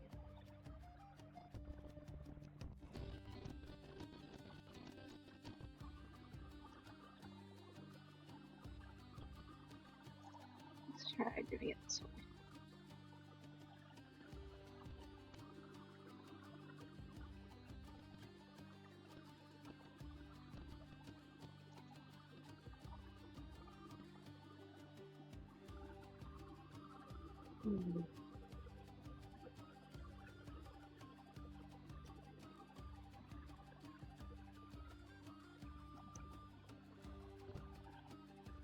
Oh, that's very odd.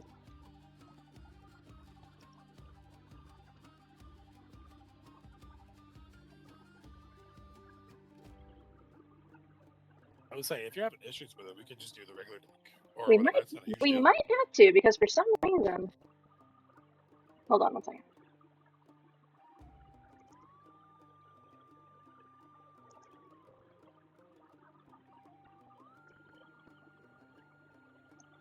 I'm gonna try moving it. I'm wondering if it's just acting up because it was over on that side.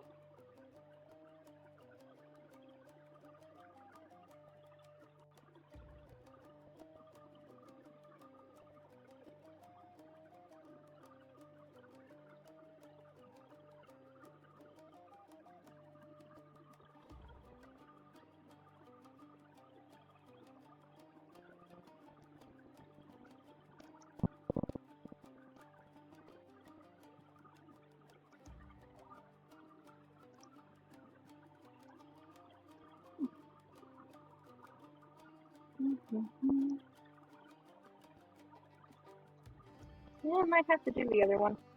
I don't know why it's acting up like this. But I can't read anything if it's going to do this to me.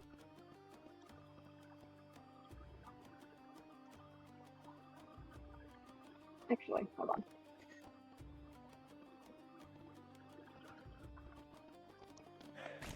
I have an idea. One second.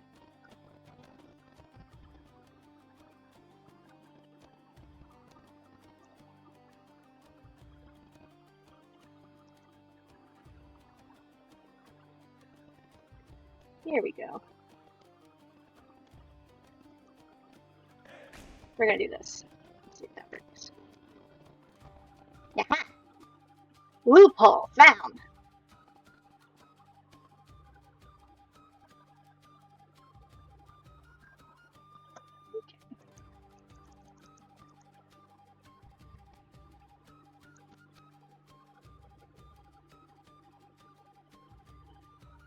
I think my program I used to open PDFs is just having issues for some very strange reason. So I forced it to instead open stuff in the using the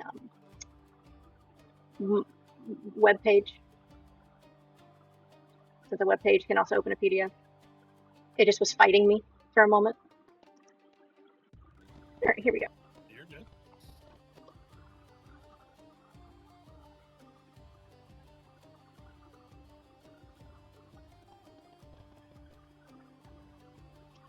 Let's see. The Hunter.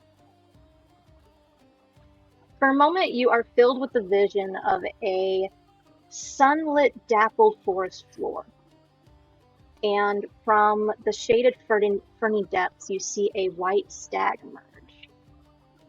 Nearby, there is a shadowy figure who pauses with a bowstring drawn back that you can almost hear a faint creak as it is pulled. The hunter is a patient person, capable of following their prey for days at a time, eyes always on the track before them.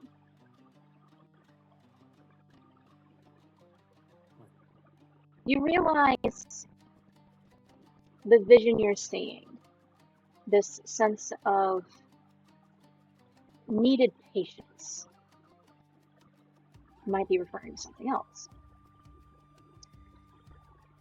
Perhaps it is time for you to keep your head down and block out some distractions for a time.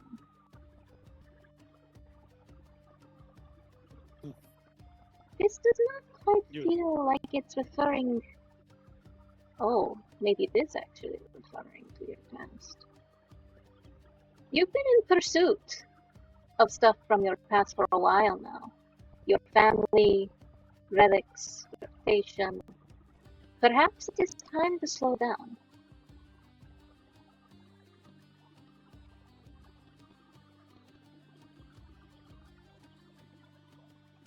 Who do you would kind of like look kind of like more intently. It's like I kind of feel like I've already started to take steps back, and I haven't been adventuring quite as much. Do you think that is part of it, or do you think that there's more? I think it is less about stopping and slowing down and more about admiring what you have. The forest may be beautiful, but if you do not stop to admire the view, you won't get any closer to your true goals. There is something that you want, Embe. Something you've wanted for a long time. Something you probably wanted ever since you were a child. I think you're having a hard time realizing it's within reach.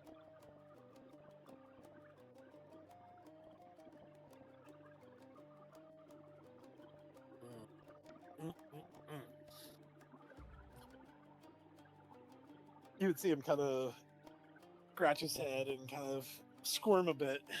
He's like, maybe. And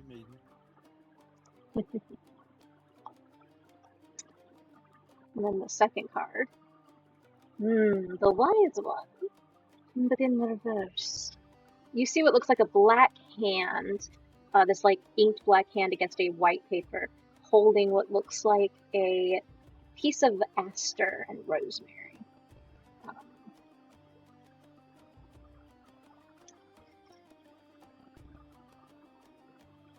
Let's see here.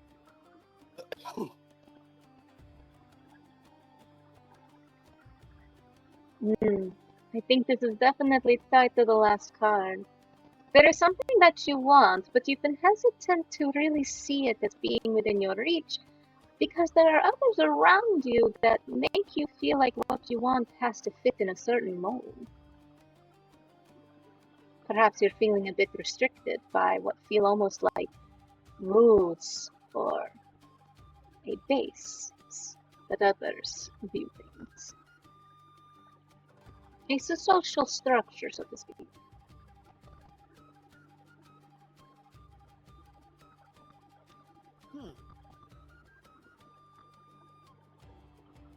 You can have what you want in ways others don't.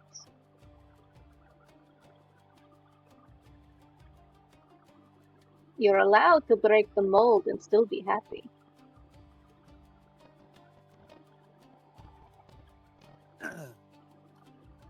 You would kind of see him kind of like, oh shit. I almost flicked my phone across the entire house. Don't do that. You would see him kind of like rock back and like sit back, and he's like, I feel like I've broken. You will see him kind of look. He's like, I feel like I've been doing that, you know. I mean, since I started adventuring, but you just kind of see him like puzzle a little bit and kind of like thinking about it. Even despite his high wisdom, you know, he's even struggling to like kind of like internalize and think about this one, and the means of kind of like breaking free in this sense. And so I think it's going to be something he's going to think on for a while. Mm-hmm. And the last one that she lays before you is the Founder in reverse. You see what looks like the town, a whole town built on the back of small creatures. But it is laid in the reverse. You, for a moment, have a visual of a tapestry that hangs in a great hall, wide enough to cover the entire wall. It tells of the Citadel founding. History in itself, laid before you. The community requires foundation. There are people that choose to be that foundation, the backbone, the support. But if you allow yourself to be that for too long, you can find yourself drained. Give too much of yourself to others, and there's not going to be much left to give. I think this is a warning, but perhaps also something you've been thinking about lately about your future. You wish to be there for others. You wish to be a backbone and support for everyone that you care for. But I think you've begun to draw yourself a little thin.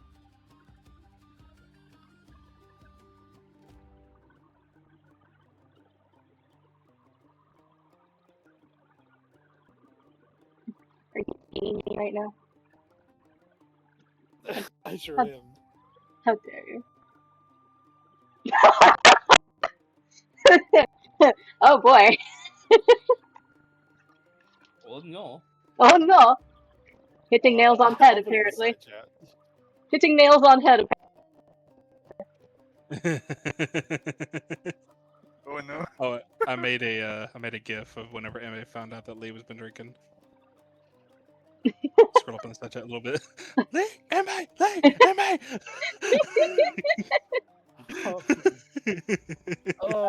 Yeah, you would see that one hit really, really close. He's like, because you look back on pretty much anything he's done adventuring, he has pretty much put himself in harm's way to protect everyone else around him.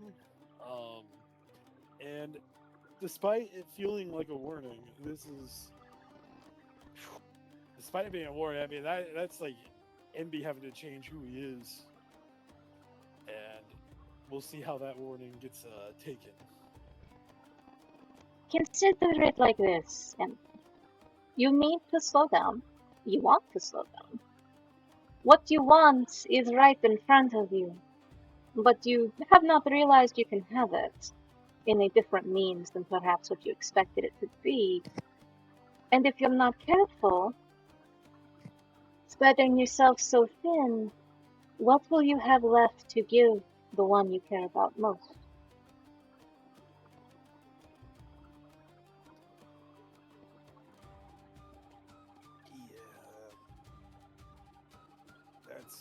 You'd see him kind of like do his smirk, but you can see his eyes are kind of watery. He's like, yeah, yep, that sounds about right.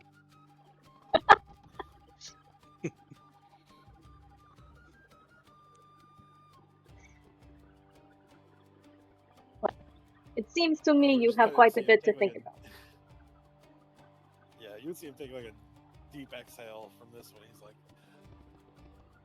the last one wasn't as bad as that. It was all hopeful. That one doesn't seem quite as hopeful. You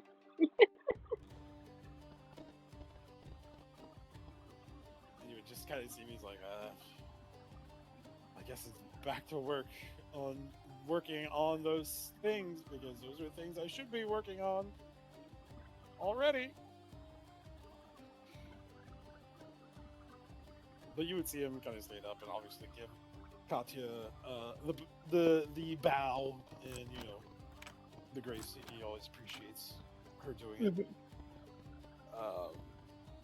And he'll be like, I'll think about those. I'll keep those ones in mind.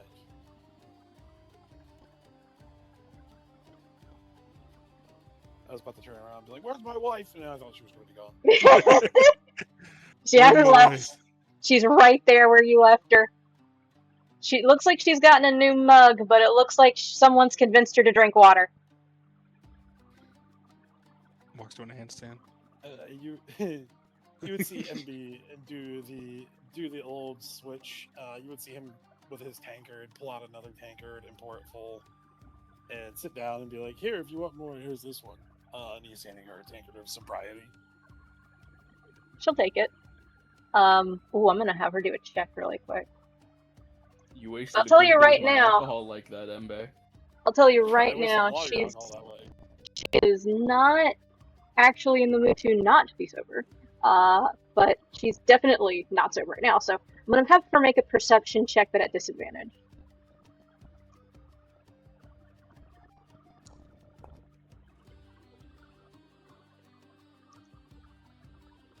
$13. I don't know. I mean, I could roll against it with like deception or sleight of hand or something. Yeah, do whichever one you think. Deception or sleight of hand. I'm gonna use deception just because I just trained it today. Yeah, my proficiency bonus with it. Yeah, no. She takes it, completely thinking it's just another drink, and thinking it's not water anymore. She was very begrudgingly drinking that water. She takes a good drink of that, and there's like a moment, and you recognize how the tankard works. So after a moment, there's kind of this like full body shiver that kind of goes through her for a moment, like she's been dunked in ice water. And she kind of blinks. Ah. Did I drink too much? Again? No. What do you mean? Squints at you. Because the tankard of sobriety doesn't make her completely sober. It just means anything that she drinks from it won't have the effects of alcohol.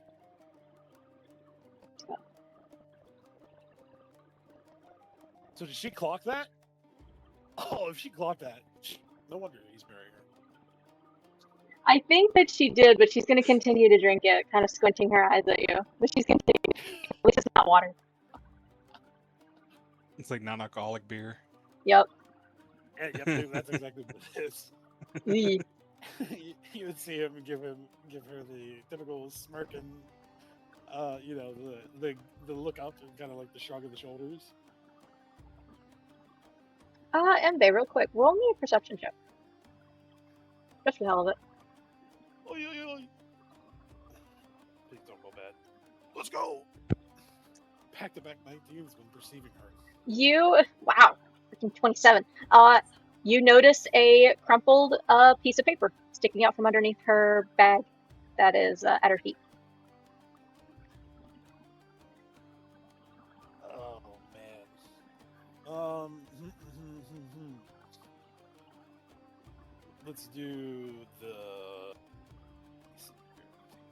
I'm trying to see if there's anything on my sheet I can do to distract her fully. Use the vet that walks to an handstand. How distracting is Walk's handstand walk? He's doing like they're doing like the push-up handstands like Yeah, she's definitely watching that. As he's doing that, you would see MB kind of like reach down and act like he's like scratching his leg. Minotaur bugs, outside, outdoors, So you see him kind of like reach down and scratch his leg, and he's going to try to grab the paper. Are you trying to say that Embe's got fleas? No, horse flies. He's got fleas. Horse flies. Oh, ow. I don't like those. ouchie. You know what? Hurt. Nah, I'm making it canon. Embe's got fleas. No, he doesn't have fleas. Don't get that. Look at his lush hair. He does not have fleas. Better get to wash in forehead. I'm gonna say with, the entire environment going on, the distraction, it's not too hard to kind of sneak that paper out. It is indeed a letter. Can Embe read giant? Yeah. Oh yeah. Oh, yeah, It's gonna be that's very 25. concerning if he can't. Yeah, I know. I just wanted to confirm because I can't remember if he does or not. Yeah. The letter appears to be from. Hold on, I gotta look up my my notes.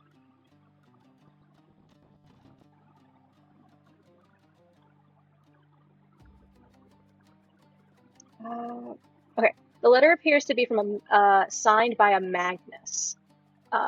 Seems to be one of her brothers, her little brother, to be exact. And he seems to be informing her that her older brother, Ragnar, has taken over as chieftain of the tribe and would like her to come home. It was her dad that sent her away, but now her dad's not charging. And there's a note at the bottom that says if she doesn't respond in like a week or something, her twin is gonna come hunting for her. That seems to be a both a joking threat and a promise. You've heard her talk about her twin brother, Devil. Apparently, he is very good at when he's given a job, he gets the job done. She called him the evil twin, but it was said kind of jokingly and, kind of. It was said in a loving manner, like it was just a nickname. The evil twin. Yeah, he's the evil twin. Livun and Devil. You do know that each of her brothers are different race. She explained that. She explained that she is a descendant from a frost giant. Her older brother was descendant from a fire giant. Her little brother is descendant from a hill giant, but her twin is descendant from a storm giant. Of course, the strongest one. And he's the fastest of the bunch. Of course he would. Of course, it makes sense. It totally makes sense, So yeah, man. she's drinking because she doesn't quite know what to do. She's been away from home for a long time because she was sent away by their dad. You know that much.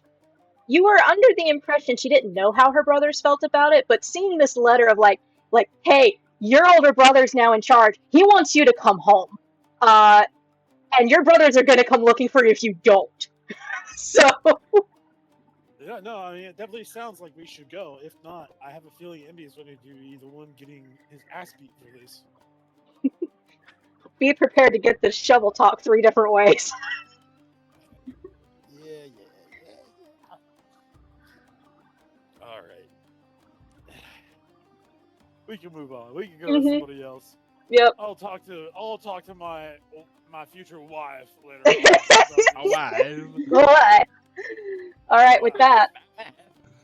Yeah, have fun with that. You can hit me up with that info whenever you like. But that was me moving your plot along.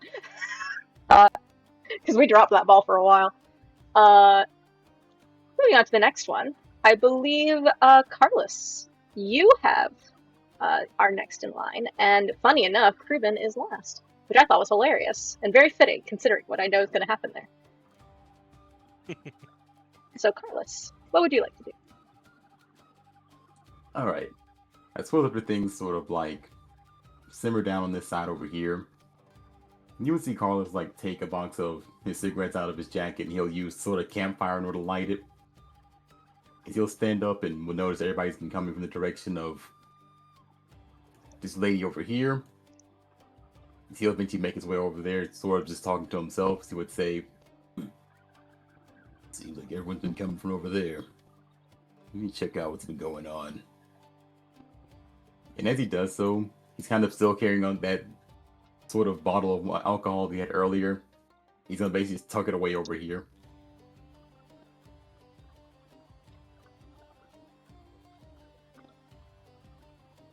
But he will go and see the Oracle as well.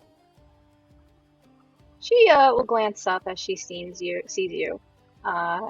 and smiles as you grow closer. Oh, you're a new one. I don't think I've seen you in my camp before. Welcome. What brings you here? He would then sort of finally place the lit cigarette into his mouth and tucks the other hand firmly into his suit pocket. As he would say, no, I don't think I've been around through these parts before. I was just enjoying, what time of day is it? Tonight. I was enjoying a nighttime ride and just happened to stumble upon here. So I couldn't help but notice a few people came this direction and left.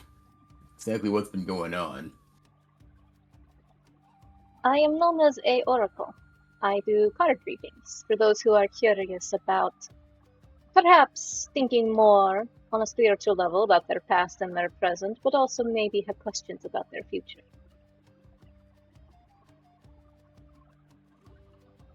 You were involved with the fight against Veranduru, were you not?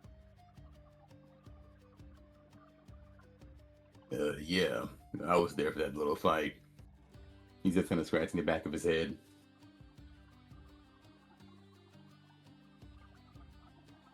Perhaps you are curious then what awaits you in your future.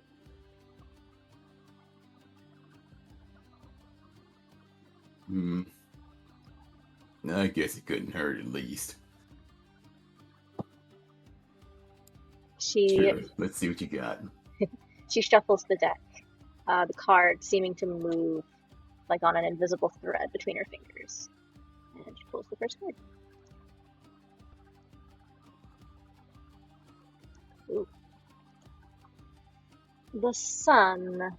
Interesting. But unfortunately in reverse. At some point in your past, you suffered from a bit of doubt, I think. Or a temporary setback. Perhaps a lack of clarity.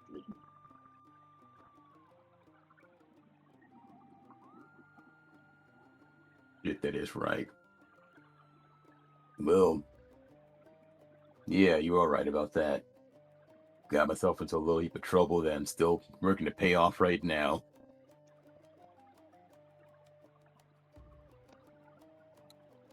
So you felt a bit of a vulnerability.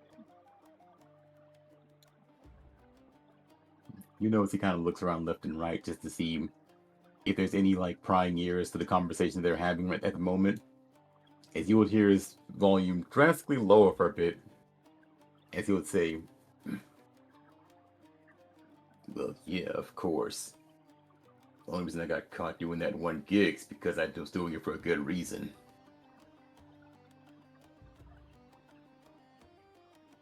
So a bit of cloudiness and a bit of uncertainty. But you're trying to make amends now.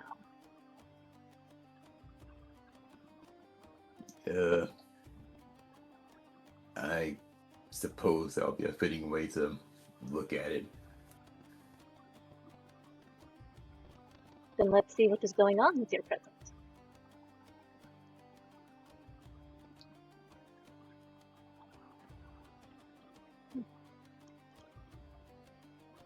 The Seven of Pentacles.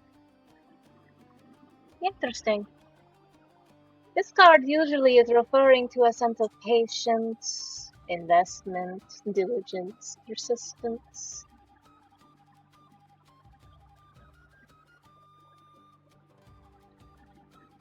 It is normally suggesting that you are going through quite a bit of effort, but you have not received the reward for your effort yet.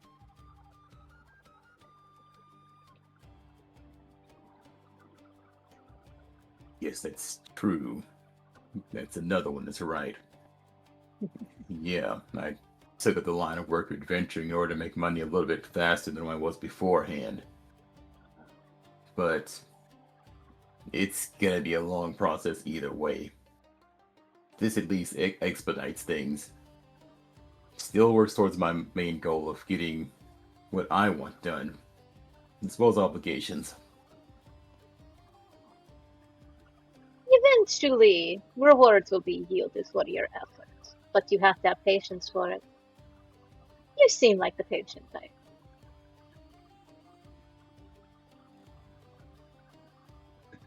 If I know the thing is, if I know the thing that I want at the end of the line, there's no reason to stop moving down it. Very true. Let us see what your future holds then.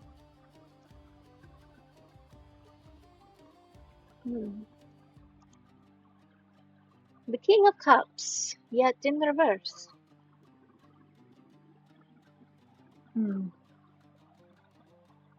is a bit of a worry I think you have. Something about a feeling of imbalance or detachment. It's like you worry that at some point in your near future you're going to fall back once again on past problems. Perhaps make similar mistakes. Or be blamed for similar things. You worry that the past will repeat itself, and that you're just simply stuck in a cycle that goes over and over.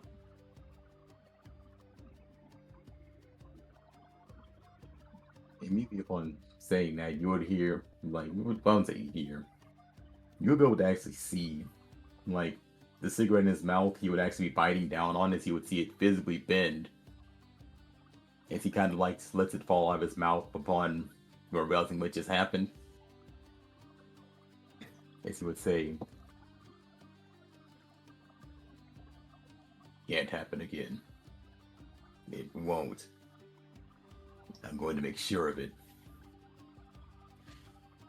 The reason why I do all this is because I need to raise money for some recovery. But if I do start to run out of time, I probably would have to resort to old tactics again.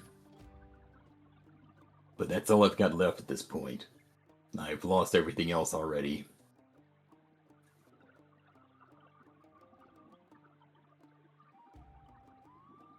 You have a strong drive and ambition. You do not wish to fall back on your old ways, but you're prepared for them to happen regardless. You need to stay optimistic, my friend. Don't let the tiniest of hardships have you falling back on old ways. Things never come easy, especially not the things you desire most.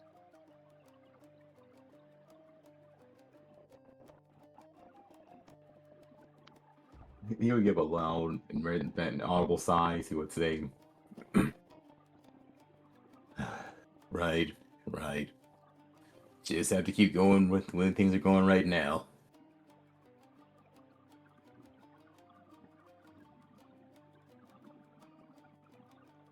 Don't worry.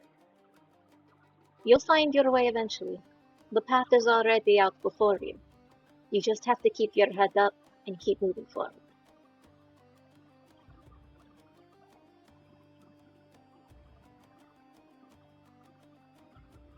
With that, he would give a singular nod as he would pivot to turn and walk away. In the process of doing so, he kind of like unintentionally steps on the cigarette that he like accidentally fell out of his mouth earlier.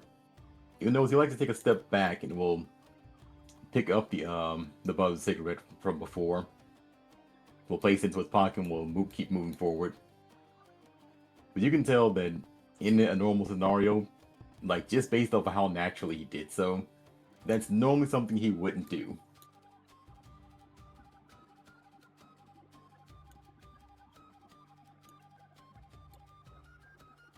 Okay. As you return to the group, we come to the last in the line, who has been waiting so patiently. Kruben. You have watched your friends come and go, speaking with Lady Katya, or just helping around the camp, or drinking. It's very strange alcohol. What are you doing right now? Could have done that. He's more of just sitting around the campfire, just taking a breather. He had just finished fixing up a few like carriages and then worked on houses and other things throughout the day. So he is taking a breather. Oh, well, looks like it's empty. I'll see you in a bit.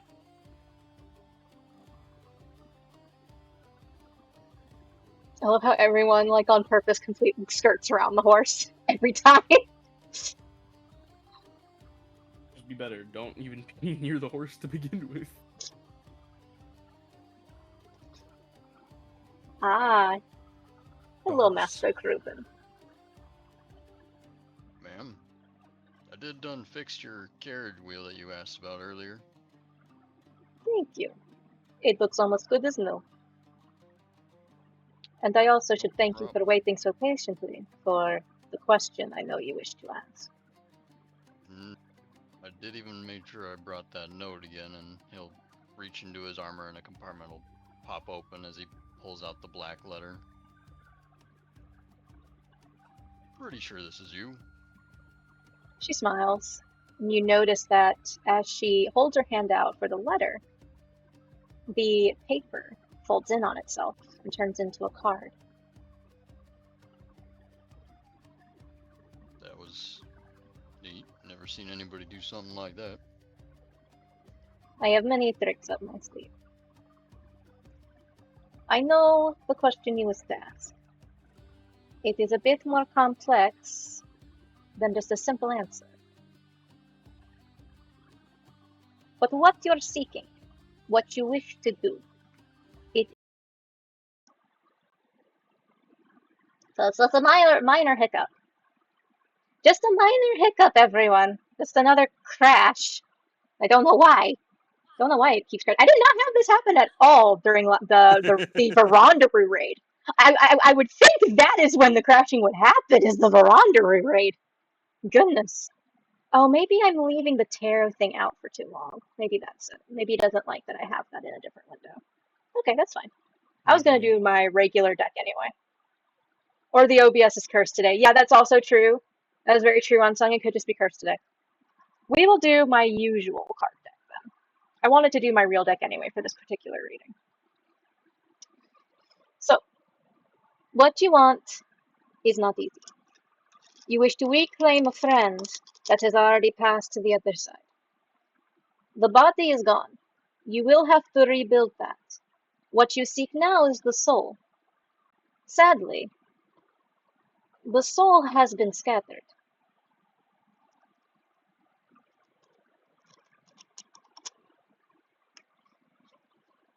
And your cards are gonna have my answer on where they at, or how am I supposed to know where it's gone? That is my intention. We're going to find, hopefully, I will be channeling these cards for your friend. What you need to find are pieces of his soul from his past, his present, and his potential future. They will be tied to strong memories, things that he perhaps went through or have connections to. You will need to find these soul pieces and bring them back together.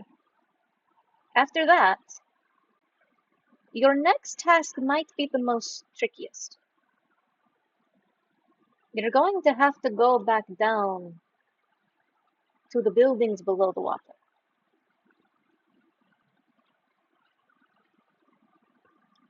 Okay. There is a power source there, a way to contain a soul and revitalize it.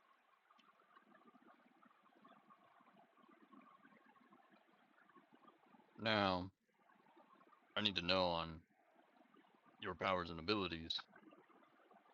I remember I made a promise to a certain celestial being on not to use the knowledge and equipment that was located down there. Is there a way for me to contact them to get approval? Or is this something I just gotta do? If it makes you feel any better, where you need to go is no longer guarded. I believe you're even aware of that. She's referring to one of the last houses you went to that you learned no longer had a celestial being because it had been killed by one of the creatures that the Alabast had made. That was the House of the Okay. Living. Yep, I remember that one. The one that had the most experiments, both spiritual and body.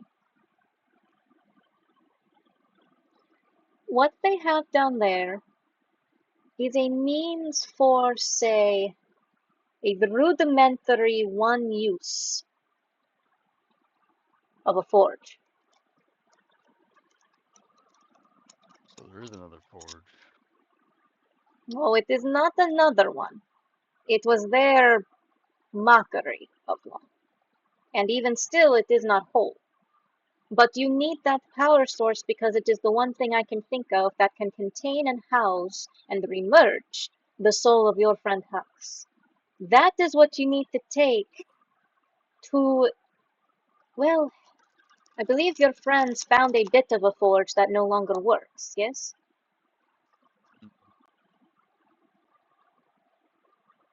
That power source might be what you need for one last use.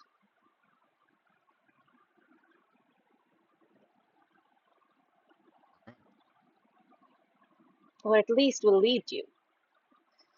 Your friend Hux has his own means of coming back. You'll be able to confer with him at that point, once you have returned the soul to a whole point. Okay. And she draws the first card. Oh my god! Shit! I wish people could see my face right now.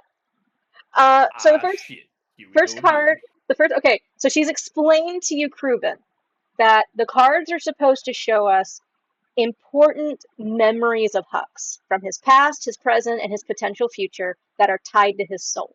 The very first card that she drew, claiming it represents the past, is the Lovers. Oh, Oh. Oh no. Yo, wait. The lovers during Pride Month? oh shit. No. Oh shit! Oh shit! Hmm. Oh, It would seem whatever memory this is tied to, it is tied to someone he was very close to. A memory shared, possibly with someone that he loved, and perhaps someone who had loved him in return. This is past tense. Do not feel concerned if it is no longer 100% the truth. But this individual, I'm sure, does still greatly care for your friend. And if you converse with them, the memory might come to them. They will be the ones to lead you to the first location of the soul.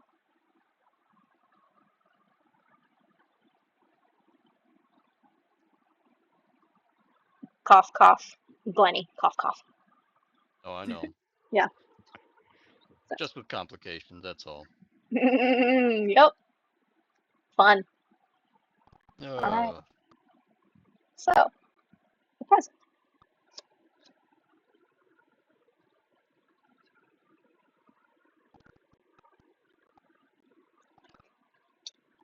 She lays down what is the Knight of Wands in reverse.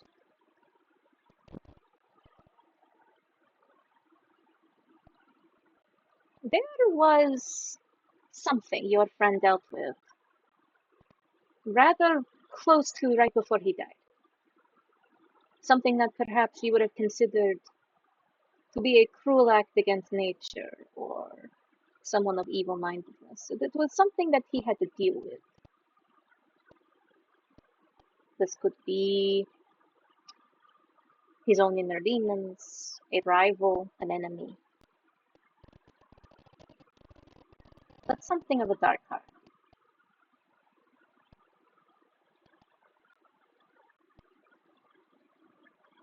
This one may require conversing with friends of Huck's, finding perhaps a memory or a conflict that others were with him for.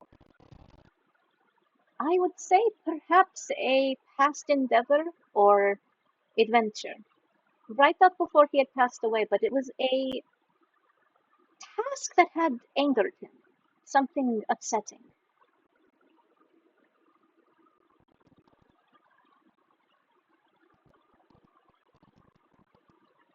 So not a fond memory, but a dark one.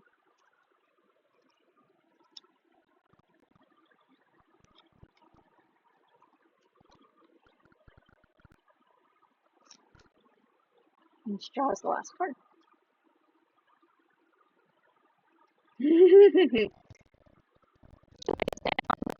Judgment.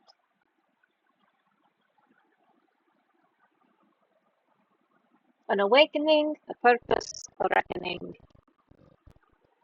atonement. There is something Huck still guilty of, blamed himself for. Something that he feels he needs to rectify.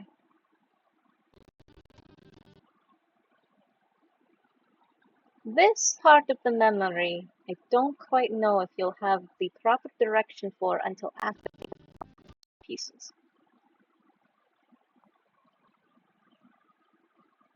Once you have found the first two, the soul will be strong enough for you to take a very small bit of time with Hux himself. You'll be able to share with him this bit of what I have been able to supply, and perhaps he will be able to lead you to the third location.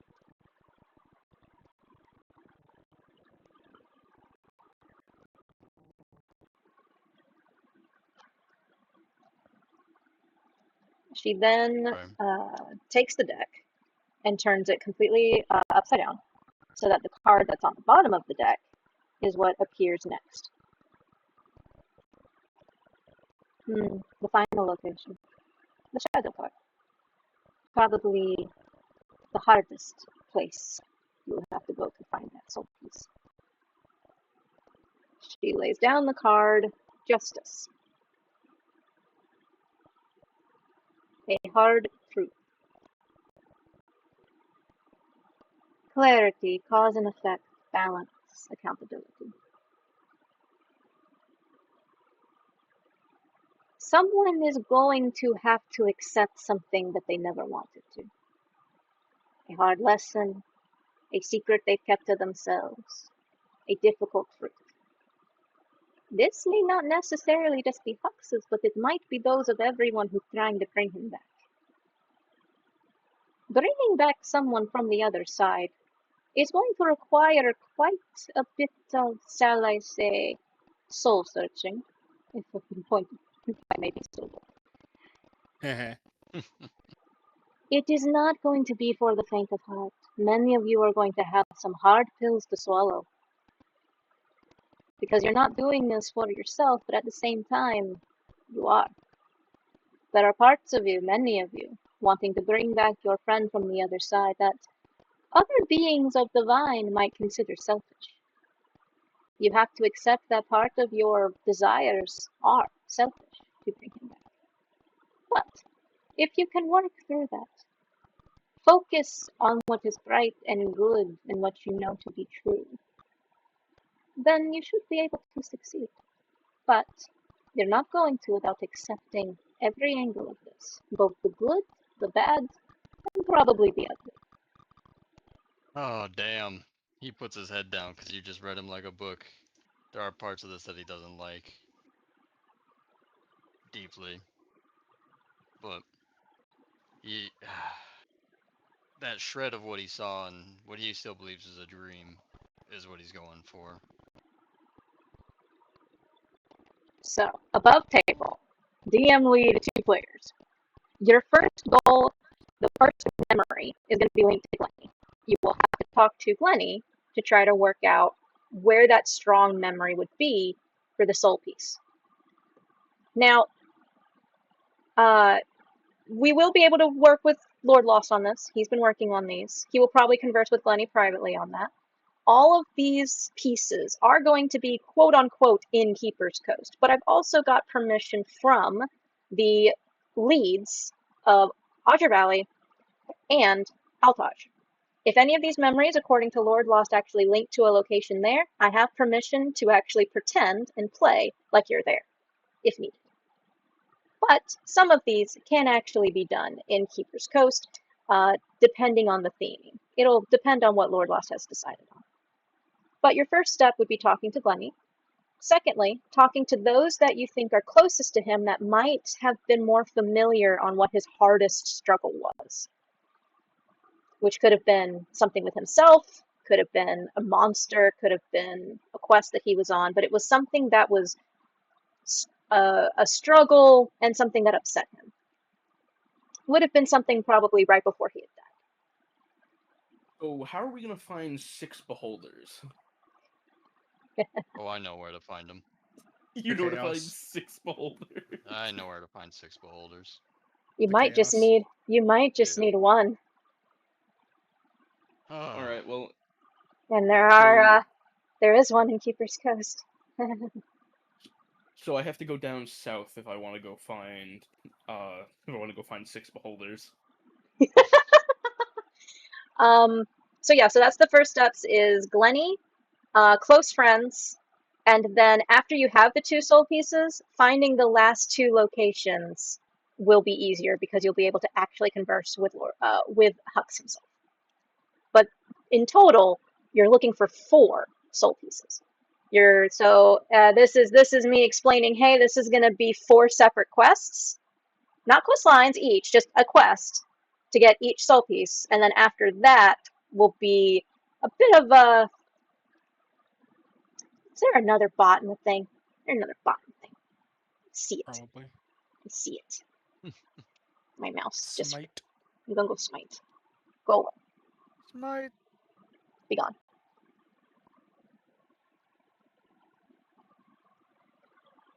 So, as I said, 4 soul pieces, 4 quests. After you do that,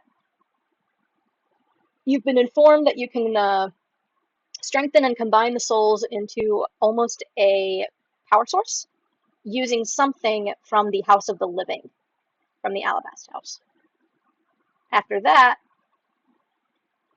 you're not sure. mean, we have some of the greatest minds in all of Tahiri working on this. I'm sure we could figure it out. Now, I must warn you, doing something like this will always require a consequence.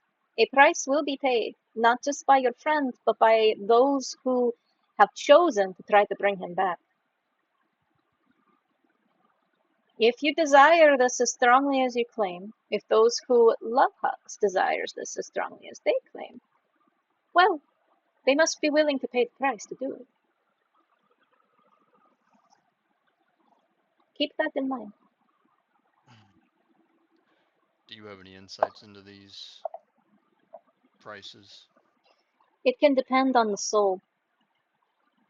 He will come back either weaker or have sacrificed something.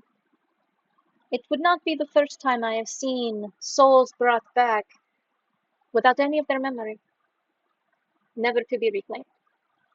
There are those who have been brought back that are only a fraction of their previous power, which requires quite a lot of work getting back to what they were.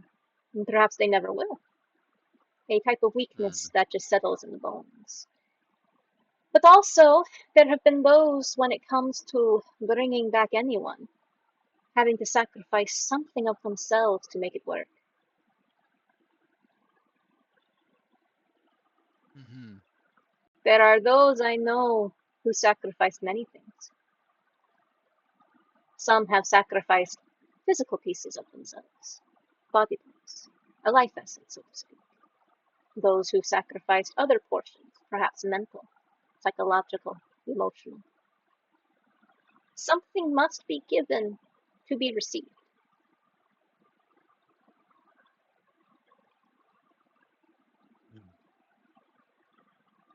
I mean, it's something that's got to be given. I don't mind it for him. I would do it for a lot of my friends out here. You just have to be prepared. A price will always have to be paid.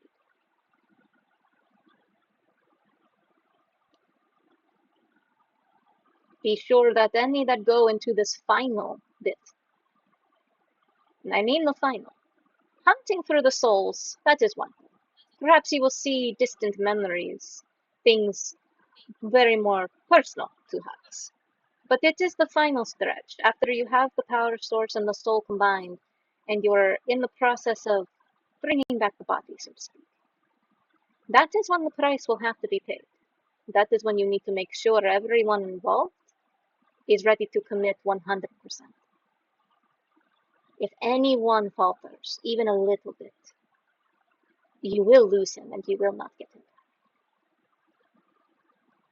back. If I were to doubt any of my compatriots or any of those that were going with me, seeing as they might have other motivations at this time, this would just all be for nothing. Then let us hope it is not all for nothing. Would this cause him any pain if this were to fail? No. If this were to fail, the soul would once again split into pieces and be scattered. Or, depending on how quick you are, could possibly be completely moved past the in-between. Okay. If you fail, you will not be given a second chance. Well, that makes sense. This is pretty daunting as it is. I wouldn't expect a second try.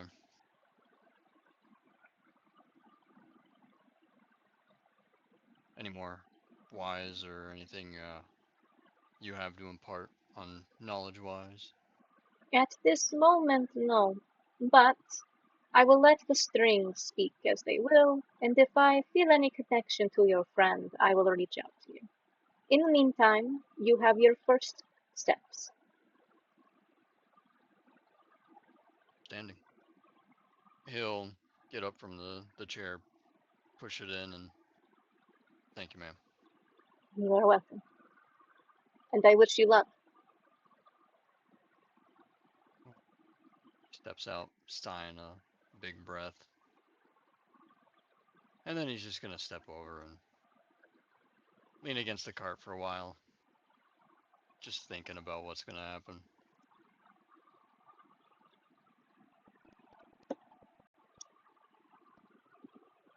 Alright, so with that, we're getting close to wrap-up time. I think there are 2 of you that had not had a card reading yet, so if you guys were interested still, now would be the time. I believe that would be Vesk and, let's see, Leyland. Hello. I'll go ahead then.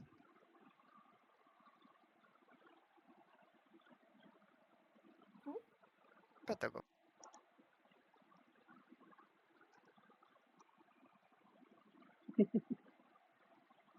Alright. The lizard.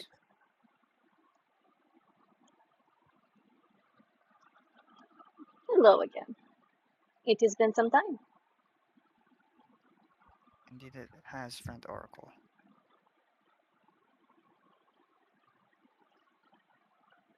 Are you interested in a new reading? Vesk nods. Alright. Then let me see what I can find for you, my friend. From your past, your present, and your future. You have already gone through quite a bit. Hopefully it won't be anything too drastic.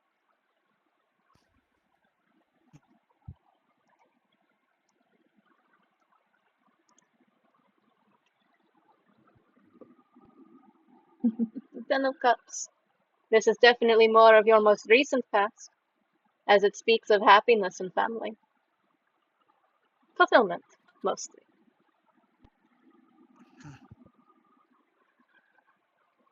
I'm assuming the past few days, weeks, and months have been filled with a sense of peace and unity.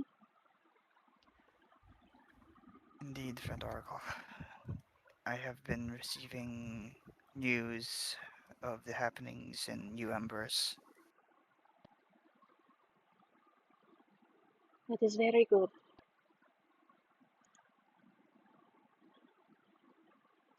Let us see what is in your card then. The Ace of Pentacles.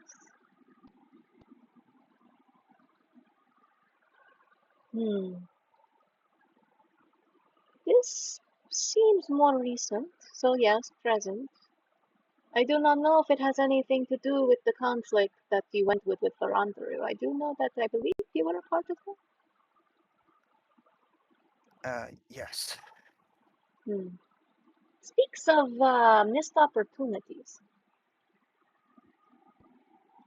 Some sense of loss or a setback.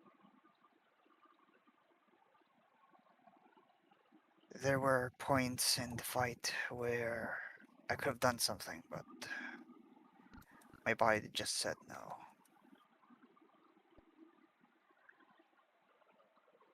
Sometimes we think beyond our capabilities.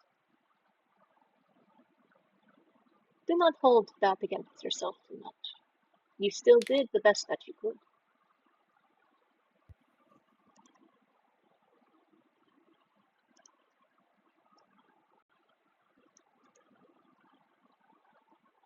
The Six of Wands, but reversed.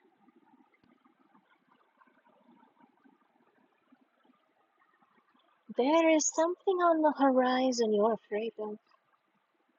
Something that is coming, that has something connected to your past. Brief failures. A time when your ego got the best of you. Immediately remembering the fire, the incident, his time in the Abyss Embrace,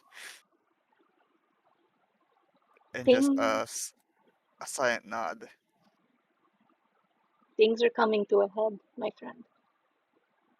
You still hold a great bit of disappointment in yourself on how that went down.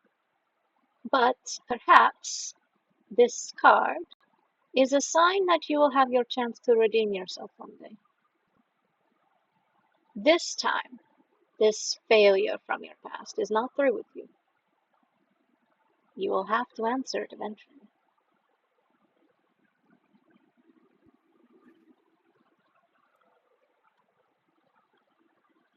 That's just like heads.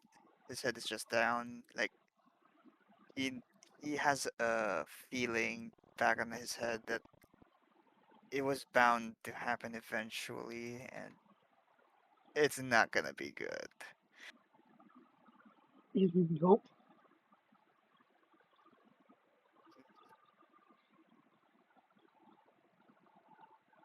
Focus on the here and now, and just mentally prepare yourself for your future. Things are going to get rough, but I know that you'll make it to the other side. Yes, I'll be prepared for this. Thank you again, friend Oracle. She inclines her head and kind of just watches you as you go.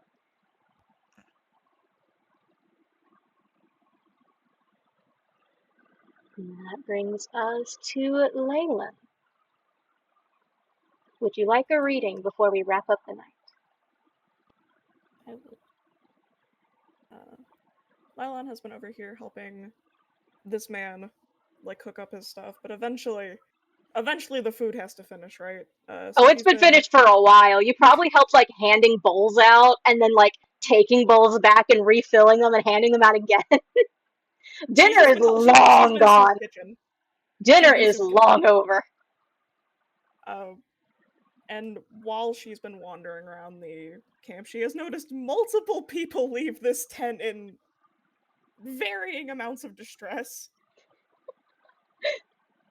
Distress, wonder, curiosity, fear. All manner of emotions. She starts to walk back over, and it's again that aggressive stone hitting the floor sound. Is she just like a walking statue? Kind of. I love it. Is she in the tent or is she sitting outside of it, like perched? She probably at this point had stepped outside of the tent and she's probably actually like lounging on these like pillows. She's a large woman.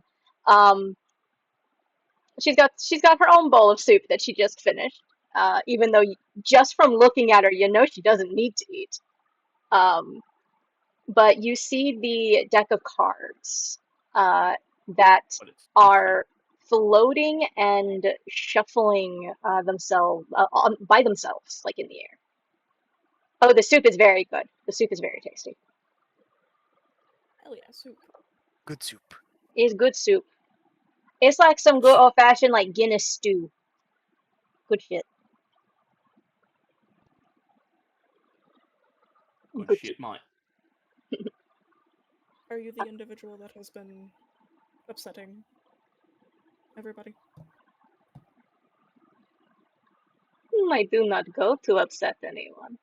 They come to me for answers. They ask for a reading from the cards, from their fates. Sometimes it's good news, sometimes it's not. I just tell them what I see. That was not a yes or a no. That is because the answer is not yes or no. I don't like that. Not many people do. She has like she's got one set of arms like crossed over her hips, the other one is like kind of absent-mindedly poking into the forearms of the other of like the tucked pieces. So she's just kind of like fiddling. Would you like your own cards read? Ah. You're a magical individual. I suppose if she stares at the bowl. The stew has been finished for a while now. I believe I am not needed there. You may. Sorry. Perhaps the guards will tell you where you're needed most. I enjoy direction. You like to be needed? Have tasks set before you. I enjoy when people are clear with their desires. The fates can be fickle, though. I cannot guarantee they're going to be clear, but I can try.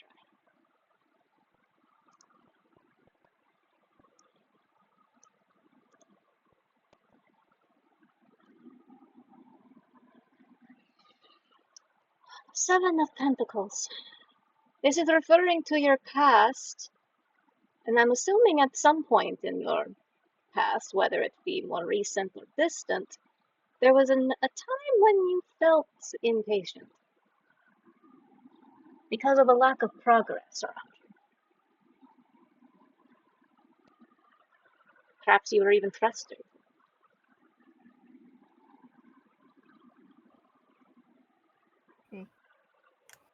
I would deem that an accurate statement.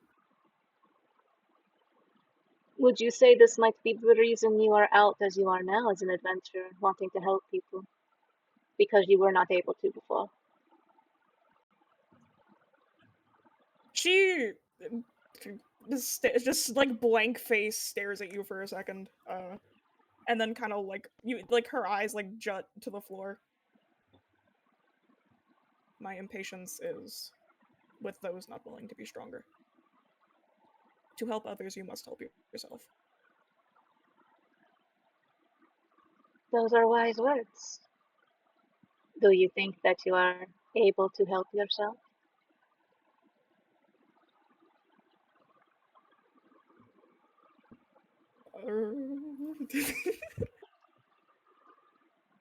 Adequately. At least you have confidence.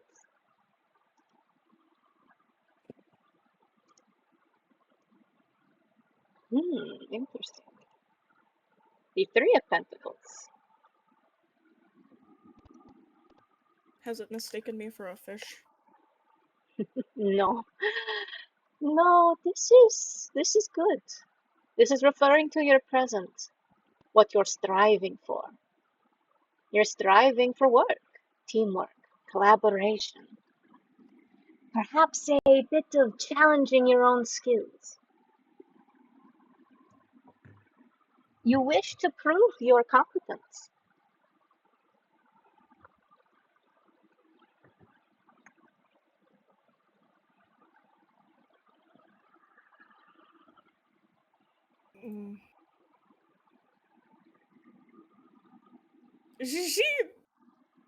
She like stops looking at the ground and like looks up at you. Her head tilts to the side a little bit. She is like openly confused, which is very odd for her.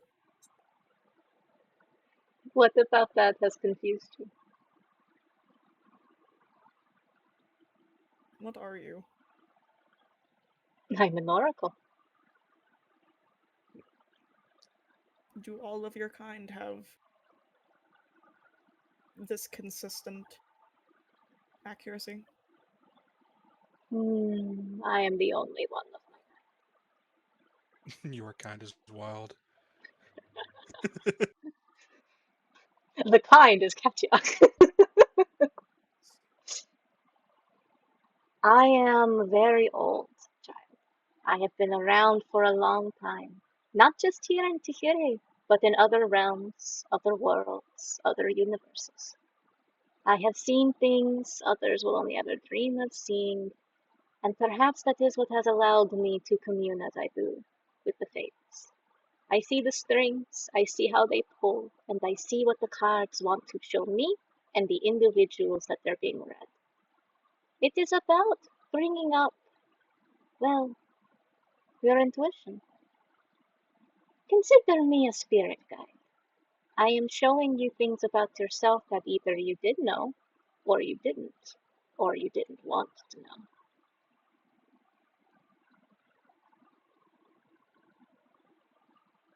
Perceptive. That is one word to put it, yes. She looks really pleased, actually, that you're calling it perception. Yay! And she's going to draw the last card. Ooh.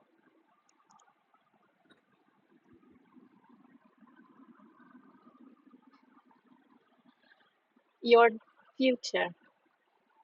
You seek decisiveness. You seek truth. You seek a goal, clarity.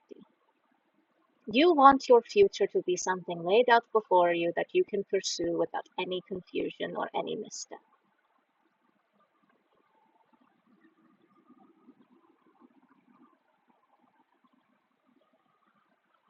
To have that though, you're going to have to keep focused. There are many things in this world, beautiful things, that can be distracting. Perhaps sometimes you'll want the distraction, because that'll make the journey even sweeter. But what you want is available. You want clarity, you want honesty, you want truth, you want a direction. You're going to find it. Tell me, what do you want the most? Do you wish to help others, or do you want to help yourself?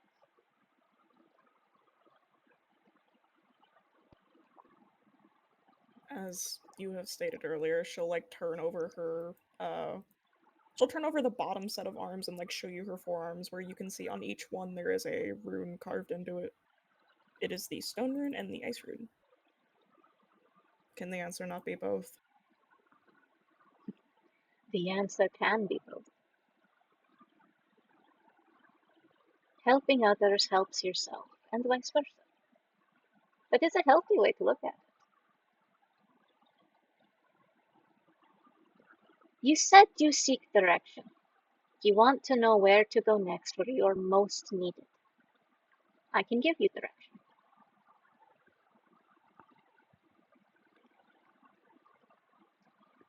Can you see the spire there in the sky? She initially was like staring at you very expectantly, and then her head like snaps over. First in the wrong direction, and then the other way. As one does. As you look, yeah, you see this towering crystalline spire. It is easily seen from where you are, even though you know it is much farther away. I do not know if your character was involved in the recent thing with Verandru, but you probably at least heard about it. She was not, but she is a listener. You definitely heard about the great dragon that had caused a lot of calamity in Keeper's Coast, destroying an entire city, not only to mention many other things that had happened in the past. Oh, Doom had to go. Yeah. No worries. You only were able to hear about it, really in passing, about everything that people had gone through, due to this one dragon, this one creature who was a titan, a monster. But he's been dealt with, as far as you're concerned. Now what remains is the destruction he left behind. You heard that there were entire islands destroyed in the area. The oceans burned and turned to crystal. There's like a scar left behind where he had once been when he was destroyed. The location has been called the Sundering. The spire is a monument. There are many individuals on the outskirts here that have lost their homes or are hurt, or worse. There are also creatures mutated by the, let us say, aftershock of such magics. There are some of the more scientific side who might call it a radiation of sorts. Mutations. Destruction. A lot of cleanup is ahead of us here. Lots of people who are needing of help. If you wish to find purpose, if you wish to have a direction, go to one of the nearest large cities. Deathlight Cove, Concordia, Natuga City. I'm sure there is a board being posted soon about all of the help and aid that is needed in that area.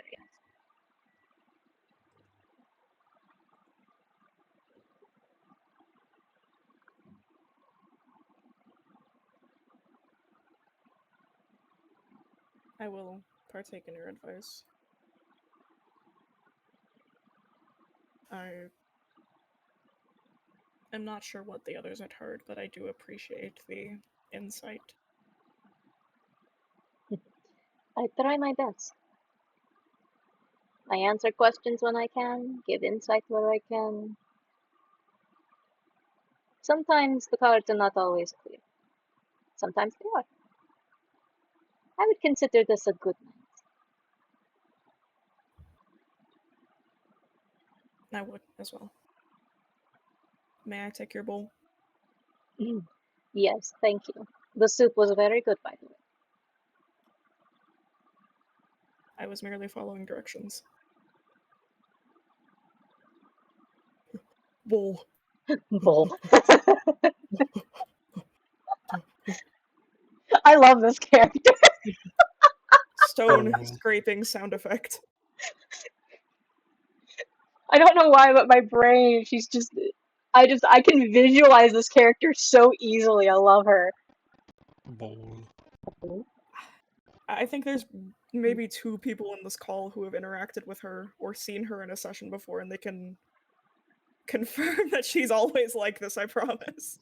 Yes, she tried to throw a Duahan's head across the map in one of my sessions. My first session. Shut Per- up. Perfect. A+, no notes. I bumped into her and her head fell off, and I was like, well, okay, can we use this for, like, scouting? Who was I it? love that. Scouting at an RP night. Oh my god, I love it. She didn't Love- know that. I love this character. I Both of just them. with the way that your character acts, I'm sitting in the back here going, man, I cannot wait till I can put Odile on the field, because those two interacting would be hilarious. She's very similar. She's extremely blunt. It'll be fun. But for now, contract. That. Everyone having a reading, everyone having some answers to their questions, some goals in mind, some future insights and endeavors. Also the reveal of the current problems in Keeper's Coast, which you're realizing now with how many there are. If Rondaru had won, there would have been so much more. So much more damage, so much more that would need to be taken care of, but at least this is contained for now. Just a small area, forever marked and scarred by his destruction. As the night wears down, each of you having a wonderful bowl of stew, many drinks, so a couple of you having had some of the Black Ascent. I will say that this night is wrapping up. We have just about hit the mark. So with that, I want to say thank you, everyone, who joined me here tonight for a little bit of RP, a little bit of lore, a little bit of tarot. Just a nice night to kind of reflect on, well, the aftermath. Before we close, I am going to have the boons rolled. One moment. Oh, yeah. So, for RP nights, there is a minor boon and a major boon. I shall roll both, so you guys will know what you got.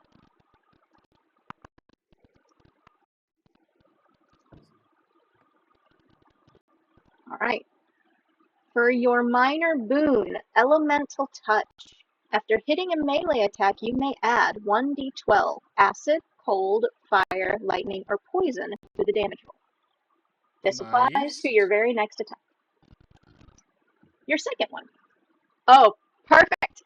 Fated Strike. Absolutely. Fated Strike. The first attack you hit automatically adds 1d6 force, necrotic, psychic, radiant, or thunder to the damage. So your next attacks in the future, in your next, literally in your next sessions, you're not only getting 1d12 of a damage type, you're also getting 2d6 of a damage type. Damn, it's time. That is going to be a lot of damage in just one hit. Damn. If someone would not mind taking, if you can, take a screenshot of those and just pop them in the quest chat. That'd be great. If not, I'll take a picture of them with my phone.